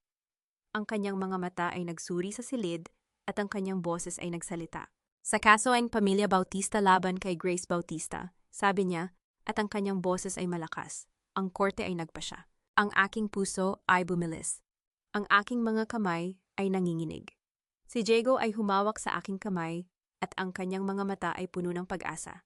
Ang bahay na ito, ang bahay ng pamilya Bautista, ay mananatili sa pamilya Bautista, sabi ng hukom, at ang kanyang boses ay matatag. Si Grace Bautista ay nahatulan ng pandaraya, 8 taon na pagkakakulong. Ang silid ay napuno ng mga bulong. Ang mga tao ay nagtitinginan, ang kanilang mga mata ay puno ng pagkagulat. Ngunit ako ay nakaupo lamang, ang aking mga luha ay bumagsak. Ate, bulong ni Diego at ang kanyang boses ay nanginginig. Ate na talaga ito. Tumingin ako sa kanya at ang aking mga mata ay puno ng luha. O Diego, bulong ko at ang aking boses ay nanginginig. Atin na talaga ito. Ang hapon ay mainit nang tumayo ako sa harap ng aming bahay. Ang mga dingding ay luma, ang pintura ay kupas ng gunit. Ang bahay na ito ay sa amin. Ang bahay na ito ay puno ng mga alaala ng aking mga magulang, ng aking mga kapatid, ng lahat ng mga sandali na nagturo sa akin kung ano ang ibig sabihin ng pamilya. Tumayo ako sa harap ng pinto at ang aking mga kamay ay nanginginig. Hinawakan ko ang dingding at nadama ko ang init nito, ang init ng isang tahanan, ang init ng isang pamilya. Ate, sabi ni Diego at ang kanyang boses ay malambot. Sa wakas, atin na talaga ito. Tumingin ako sa kanya at ang aking mga mata ay puno ng luha. O Diego, bulong ko, atin na talaga ito. Yumakap ako sa kanya at ang kanyang mga braso ay pumulupot sa akin. Ang aming mga luha ay naghalo, nagunit ang aming mga puso ay puno ng pag-asa. Mahal kita, ate ko, bulong niya at ang kanyang boses ay nanginginig. Mahal kita. Mahal din kita, Diego, bulong ko. Mahal din kita.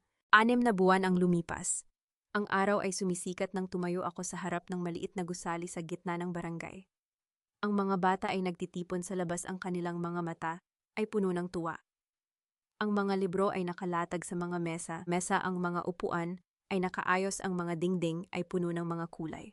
Lord Tatkaw o Oldbart, sigaw ng isang bata, at ang kanyang boses ay puno ng tuwa. Lord, bukas na ba ang library? Gumiti ako at ang aking mga mata ay puno ng luha. O anak, bulong ko, bukas na ang library. Ang aking puso ay puno ng kagalakan habang pinapanood ko ang mga bata na pumapasok sa silid. Ang kanilang mga mata ay nagliwanag habang nakikita nila ang mga libro na hindi nila kailanman nakita, mga libro na puno ng mga kwento, mga libro na puno ng pag-asa. Ang ganda, atit, sigaw ni Diego at ang kanyang boses ay puno ng tuwa. Ang ganda ng ginawa mo. Tumingin ako sa kanya at ang aking mga mata ay puno ng luha. Salamat, Diego, bulong ko. Hindi ko ito nagawa kung wala ka. Tumingin siya sa akin at ang kanyang mga mata ay puno ng pagmamahal. Hindi, atin, sabi niya at ang kanyang boses ay malambot. Ikaw ang gumawa nito. Ikaw ang nagbigay sa amin ng pag-asa. Tumingin ako sa paligid sa mga bata na nagbabasa kay Mang Ben na nakaupo sa sulok, ang kanyang mga mata ay puno ng kasiyahan kay Diego na tumutulong sa pag-aayos ng mga libro. Ang aking puso ay puno ng kapayapaan. Ang gabi ay tahimik nang pumasok ako sa library. Ang mga ilaw ay malambot, ang mga libro ay nakaayos, ang mga upuan ay walang laman. Nakaupo si Diego sa isang sulok, nagbabasa ng isang libro, ang kanyang mga mata ay puno ng konsentrasyon. Umupo ako sa tabi niya at ang aking mga mata ay nagsuri sa kanya. Ano ang binabasa mo, Diego? Tanong ko at ang aking boses ay malambot. Tumingin siya sa akin at ang kanyang mga mata ay nagliwanag. Ang Little Prince, sabi niya at ang kanyang boses ay puno ng tuwa. Alam mo ba, ate, mayroon ditong magandang linya. Gumiti ako at ang aking puso ay puno ng init. Ano yon? Tanong ko. Tumingin siya sa akin at ang kanyang mga mata ay puno ng pag-iisip. Ang mahalaga sa buhay hindi ang nakikita mo kundi ang nararamdaman mo, sabi niya, at ang kanyang boses ay malambot. Nanigas ako. Ang mga salitang yon ay mula sa aking ama. Ang mga salitang yon ay puno ng kahulugan, puno ng pag-asa, puno ng pagmamahal. Tama siya, Diego, bulong ko at ang aking boses ay nanginginig. Tama siya. Tumingin siya sa akin at ang kanyang mga mata ay puno ng pag-aalala. Ate, nga, sabi niya at ang kanyang boses ay malambot. Bakit hindi mo ako sinukuan noong pumanig ako kay Grace? Ang aking puso ay lumambot. Tumingin ako sa kanya at ang aking mga mata ay puno ng luha. Hindi kita sinukuan, Diego, bulong ko at ang aking boses ay nanginginig. Kasi pamilya tayo at ang pamilya hindi nagiiwanan kahit gaano pa kasakit. Tumingin siya sa akin at ang kanyang mga mata ay napuno ng luha. 8, bulong niya at ang kanyang boses ay nanginginig. Mahal kita. Mahal din kita, Diego, bulong ko. Mahal din kita. Yumakap ako sa kanya at ang kanyang mga braso ay pumulupot sa akin. Ang aming mga luha ay naghalo, ng gunit ang aming mga puso ay puno ng pagmamahal. Ang umaga ay sumisikat nang tumayo ako sa harap ng library. Ang mga bata ay nagtitipon sa labas, ang kanilang mga mata ay puno ng tuwa. Ang araw ay sumisikat at ang langit ay puno ng mga kulay. Ate, sabi ni Diego at ang kanyang boses ay puno ng tuwa. Tulungan mo akong ayusin ang mga libro. Gumiti ako at ang aking mga mata ay puno ng luha. Sige, bulong ko, tulungan kita. Naglakad kami papasok sa library at ang aming mga kamay ay nagtutulungan sa pag-ayos ng mga libro. Ang aming mga tawa ay pumuno sa silid at ang aming mga puso ay puno ng kagalakan. Tumingin ako kay Mang Bon na nakaupo sa sulok, ang kanyang mga mata ay puno ng kasiyahan. Tumango siya sa akin at ang kanyang mga labi ay ngumiti. At sa labas ng bintana narinig ko ang mga tawa ng mga bata, mga tawa na puno ng pag-asa, mga tawa na puno ng buhay. Gumiti ako at ang aking puso ay puno ng kapayapaan. Ang aking kwento ay hindi natapos sa sakit. Ang aking kwento ay nagsimula sa pag-asa. At habang ang araw ay sumisikat sa bagong umaga, alam ko na ang lahat ng pagsubok, ang lahat ng sakit, ang lahat ng luha ay nagturo sa akin kung ano ang ibig sabihin ng maging matatag. Ang ibig sabihin ng maging pamilya. Ang ibig sabihin ng magmahal, at sa wakas natagpuan ko ang aking tahanan. Isang taon na ang lumipas. Isang taon mula nang buksan natin ang pintong iyon, ang pintong iyon ng library na naging puso na ng aming barangay. Nakatayo ako sa gitna ng silid at sa paligid ko ang mga bata ay umaawit. Ang kanilang mga boses ay tumatago sa bawat sulok, puno ng buhay, puno ng saya. Ang mga magulang ay nakaupo sa mga upuan, nakangiti, ang ilan ay pinupunasan ang kanilang mga mata. Ang aming munting selebrasyon ng unang anibersaryo ng library ay naging mas malaki kaysa sa inaasahan ko. Ma'am Lore, sigaw ng isang maliit na bata humihila sa aking palda. Kanta po kami ulit. Napanggiti ako, yumuko upang hawakan ang kanyang pisngi. Sige, pero pagkatapos tutulong kayong mag-ayos ng libro, ha? Tumawa siya, tumango at tumakbo pabalik sa kanyang mga kaibigan. Tumingin ako sa paligid, sa mga estante na puno ng mga libro, sa mga dingding na pininturahan ng mga bata, sa mga bintana kung saan sumisikat ang liwanag ng hapon. Ang lahat ng ito mula sa isang sulat, mula sa isang gabing iyon ay naging ganito. Hindi ako makapaniwala, ate. Napalinggon ako. Si Diego mas matangkad na ngayon, mas matanda na, ang mukha ay nakatayo sa may pintuan, may dalang kahon ng biskwit. Ang kanyang buhok ay maayos, ang kanyang damit ay malinis. Isang taon sa kolehiyo ang nagbago sa kanya, ngunit ang kanyang mga mata, ang mga mata niyang iyon, ay puno pa rin ng init. Diego, pulong ko at ang aking puso ay lumambot. Akala ko ba ay darating ka pa sa gabi? Nilapitan niya ako, inilapag ang kahon sa mesa at niyakap ako ng mahigpit. Hindi ko na napigilan. Gusto kong makita ang library sa unang anibersaryo nito. Tumango siya, tumingin sa paligid. Ate, gusto kong magtrabaho dito tuwing bakasyon para matulungan ka. Napatigil ako, tumingin ako sa kanya at ang aking mga mata ay napuno ng luha. Sigurado ka, Diego, may pag-aaral ka. Kaya ko naman, ating, putol niya, ang kanyang boses ay matatag. Gusto kong maging bahagi nito. Gusto kong makatulong sa mga bata tulad ng pagtulong mo sa akin. Hindi ko napigilan ang aking sarili. Niyakap ko siya muli at ang aking mga luha ay bumagsak sa kanyang balikat. Salamat, Diego. Salamat. Nanggo kumalma ako, umupo kami sa tabi ng bintana. Ang mga bata ay nagkalat na sa iba't ibang sulok, ang ilan ay nagbabasa, ang ilan ay nagdodrawing. Ang mga magulang ay nag-uusap sa isang tabi, ang kanilang mga tawa ay pumupuno sa silid. At si Mang Ben nakaupo sa kanyang paboritong sulok, ang kanyang mga mata ay nakapikit, ang kanyang mga labi ay nakaangat sa isang ngiti. Ate, nasabi ni Diego at ang kanyang boses ay nagdala sa akin pabalik. May dumating na sulat para sa iyo kanina. Iniwan ko sa mesa mo. Ang aking puso ay tumibok ng mabilis. Tumayo ako, lumakad patungo sa mesa at nakita ko ang sobre payak, kulay puti, ang sulat kamay ay familiar. Ang pangalan sa itaas, Grace Bautista. Naupo ako at ang aking mga kamay ay nanginginig habang binubuksan ko ang sobre. Ang papel sa loob ay manipis, ang mga salita ay maingat na isinulat. Lore, alam kong hindi ko karapat-dapat na humingi ng tawad sa iyo. Alam kong ang mga salitang ito ay hindi magbabalik ng mga taon na inalis ko sa iyo kay Diego sa bahay na hindi ko dapat kinuha. Ngunit kailangan kong isulat ito hindi para sa iyo, kundi para sa akin. Kailangan kong aminin na ako ang may kasalanan. Ako ang nagdala ng sakit sa ating pamilya. Ako ang sumira ng tiwala na itinayo ni na tatay at nanay. Nasa bilangguan ako at araw-araw, nakikita ko ang mga muka ng mga taong sinaktan ko, ang mga biktima ng aking pandaraya, ang aking kapatid na hindi ko pinrotektahan, ang aking pamangkin na pinabayaan ko. Wala akong karapatang humingi ng kahit ano. Ngunit nais kong malaman mo, hindi ako humihiling na patawarin mo ako. Humihiling lamang ako na malaman mo na alam kong mali ang lahat ng ginawa ko. Sana ay maging masaya ka. Sana ay maging masaya si Diego. Sana ay maging masaya ang library na iyong itinayo. Grace. Tiningnan ko ang sulat ng matagal. Ang mga salita ay tumagos sa akin hindi bilang isang sibat kundi bilang isang banayad na ulan. Isang taon na ang nakalipas, ang mga salitang ito ay magpapaiyak sa akin. Ngunit ngayon naramdaman ko ang isang kakaibang kapayapaan. Hindi galit, hindi sakit, hindi kahit naawa. Isang bagay na mas malalim ang pagtanggap na ang lahat ng ito ay bahagi na ng aking kwento. Tinupi ko ang sulat, inilagay ito sa aking drawer at isinara ito. Hindi ko ito sasagutin, hindi pa, ngunit hindi ko na rin ito dadalhin sa aking dibdib. At tumingin ako kay Diego na nakatayo sa may pintuan, ang kanyang mga mata ay puno ng pag-aalala. Ano ang iniisip mo? Tanong niya lumapit sa akin. Umiling akong ngumiti. Wala, iniisip ko lang kung gaano tayo kalayo. Mula sa gabing iyon, sa gabing nakita ko ang sulat, hanggang dito. Tumayo siya sa tabi ko, inilagay ang kanyang kamay sa aking balikat.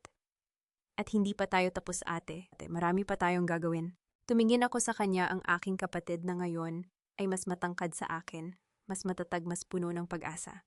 Isang taon na ang nakalipas, siya ay isang batang nalilito, pumanig sa maling tao. Ngayon siya ay nakatayo sa tabi ko, handang tumulong, handang magtrabaho para sa mga pangarap na ating pinagsaluhan. Tama ka, Diego, bulong ko. Marami pa tayong gagawin. Nang gabing yon, umupo ako sa aking mesa sa library. Ang mga ilaw ay malambot, ang mga libro ay tahimik sa kanilang mga estante. Binuksan ko ang aking notebook, ang luma, ang may mga sulat na kupas na, at binuksan ang unang pahina. Sa itaas, sa aking sariling sulat kamay, ang library ng barangay para sa mga batang nangangarap. Gumiti ako, kumuha ng panulat at nagsimulang magsulat. Mga plano para sa susunod na taon, mga bagong libro, mga programa, sa pagbabasa, mga klase, sa pagsusulat para sa mga bata. Sa kabilang mesa nakaupo si Diego, nagbabasa ng libro, ang kanyang mga mata ay puno ng konsentrasyon. Sa labas ng bintana, ang mga ilaw ng kalye ay nagliwanag isa-isa, pinupuno ang dilim ng mainit na liwanag. Isang tahimik na gabi, isang bagong buhay. At sa aking puso, naramdaman ko ito, ang kapayapaan na matagal ko nang hinahanap. Hindi ang kapayapaan ng pagkalimot, kundi ang kapayapaan ng pagtanggap. Hindi ang kapayapaan ng pagsuko, kundi ang kapayapaan ng pagsisimula muli. Ang aking kwento ay hindi natapos sa sakit. Ang aking kwento ay nagsimula sa pag-asa. At dito sa silid na ito, sa gitna ng mga libro at ng mga pangarap ng mga bata, alam ko, natagpuan ko na ang aking tahanan. Ang katahimikan ng gabing iyon ay tila yumakap sa buong library. Nang isara ko ang aking notebook, naramdaman ko ang bigat ng lahat ng pinagdaanan namin, ngunit hindi ito pabigat, kundi isang uri ng angkla na nagpapaalala sa akin kung gaano kalayo na ang aming narating. Magamahal kong tagapakinig, salamat sa inyong pagtitiis at pagsama sa akin hanggang sa huling pahina ng kwentong ito. Alam ko hindi madaling panoorin ang isang babaeng paulit-ulit na sinasaktan ng kanyang sariling pamilya. Nang isulat ko ang eksena kung saan hinarap ni Lor si Grace sa kusina at ang kanyang sariling kapatid ay nagalit, sa halip na umamin, doon ko naramdaman ang pinakamabigat na bahagi ng pagsulat. Hindi dahil sa sakit ng pagtataksil, kundi dahil sa sakit ng pagpili ng pamilya na pumanig sa mali. Ngunit may isang bagay akong napagtanto habang isinusulat ko ang kwento ni Lor. Ang bahay na iyon, ang lumang bahay ng mga Bautista, ay hindi lamang dingding at bubong. Ito ay naging saksi sa lahat sa mga hapunang pinagsaluhan nila ng kanyang mga magulang, sa mga gabing umiiyak siya, nang mag-isa, sa mga sandaling pinili niyang manatili kahit na masakit. At sa huli, ang bahay na iyon ay hindi nasukat sa titulo o sa pera na nais kunin ni Grace. Ito ay nasukat sa katapatan ni Lor na ipagtanggol ang totoong kahulugan ng tahanan. Sa totoong buhay, marami sa atin ang may mga Grace. Mga taong malapit sa atin na gumagamit ng ating kabutihan laban sa atin. Minsan ang mga taong ito ay hindi mga estranghero. Sila ang mga taong inaasahan nating magtatanggol sa atin. At kapag sila ang mismong sumusugat, ang pinakamahirap na hakbang ay hindi ang lumaban, kundi ang manatiling nakatayo nang hindi nawawala ang sarili. Si Lor ay hindi nanatili dahil siya ay malakas. Siya ay nanatili dahil alam niya na ang pagtitiwala, kapag nasira, ay hindi na maibabalik sa dati. Ngunit ang pagmamahal sa sarili at sa kapatid ay maaaring magsimula muli. Ngayon, nais kong itanong sa inyo, mga kaibigan, saan kayo nakikinig sa kwentong ito? Nasa bahay ba kayo, sa trabaho, o baka naglalakbay? Ano man ang inyong ginagawa, nais kong malaman. Mayroon ba kayong kakilala na tulad ni Lor O? Baka kayo mismo ay dumadaan sa isang pagsubok na katulad ng kanya. Kung kayo ang nasa posisyon ni Lor, kaya ba ninyong piliin ang kapayapaan sa halip na ang paghihiganti? Ibahagi ninyo ang inyong mga saloobin sa comment section. Dito may mga taong handang makinig sa inyong kwento, dahil tulad ni Lore hindi ninyo kailangang harapin ang inyong laban ng mag-isa.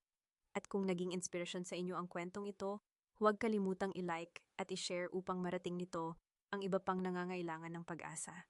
Naway maging gabay ninyo ang katapatan ni Lore at naway mahanap ninyo ang inyong sariling kapayapaan hindi sa paglimot sa sakit, kundi sa pagtanggap na bahagi na ito ng inyong kwento. Maging matatag at huwag matakot na magsimula muli. Ang susi sa lumang kahon. Ang kwentong ito ay isinulat na hango sa mga totoong karanasan ng ilang individual inihahandog sa lahat ng mga taong patuloy na lumalaban para sa kanilang pamilya at sa kanilang sariling kaligayahan. Paalala lamang ang lahat ng tauhan at pangyayari sa kwentong ito ay katang-isip lamang hindi nila yon upang husgahan o atakihin ang sinuman. Layunin lamang nitong magbigay aliw at maghatid ng positibong mensahe. Ang kwentong ito ay natatanging likha at pag-aari ng channel na ito, lubos na pinag-aralan, inedit at sinuri. Mangyaring huwag kopyahin or i-re-upload. Maraming salamat sa inyong suporta.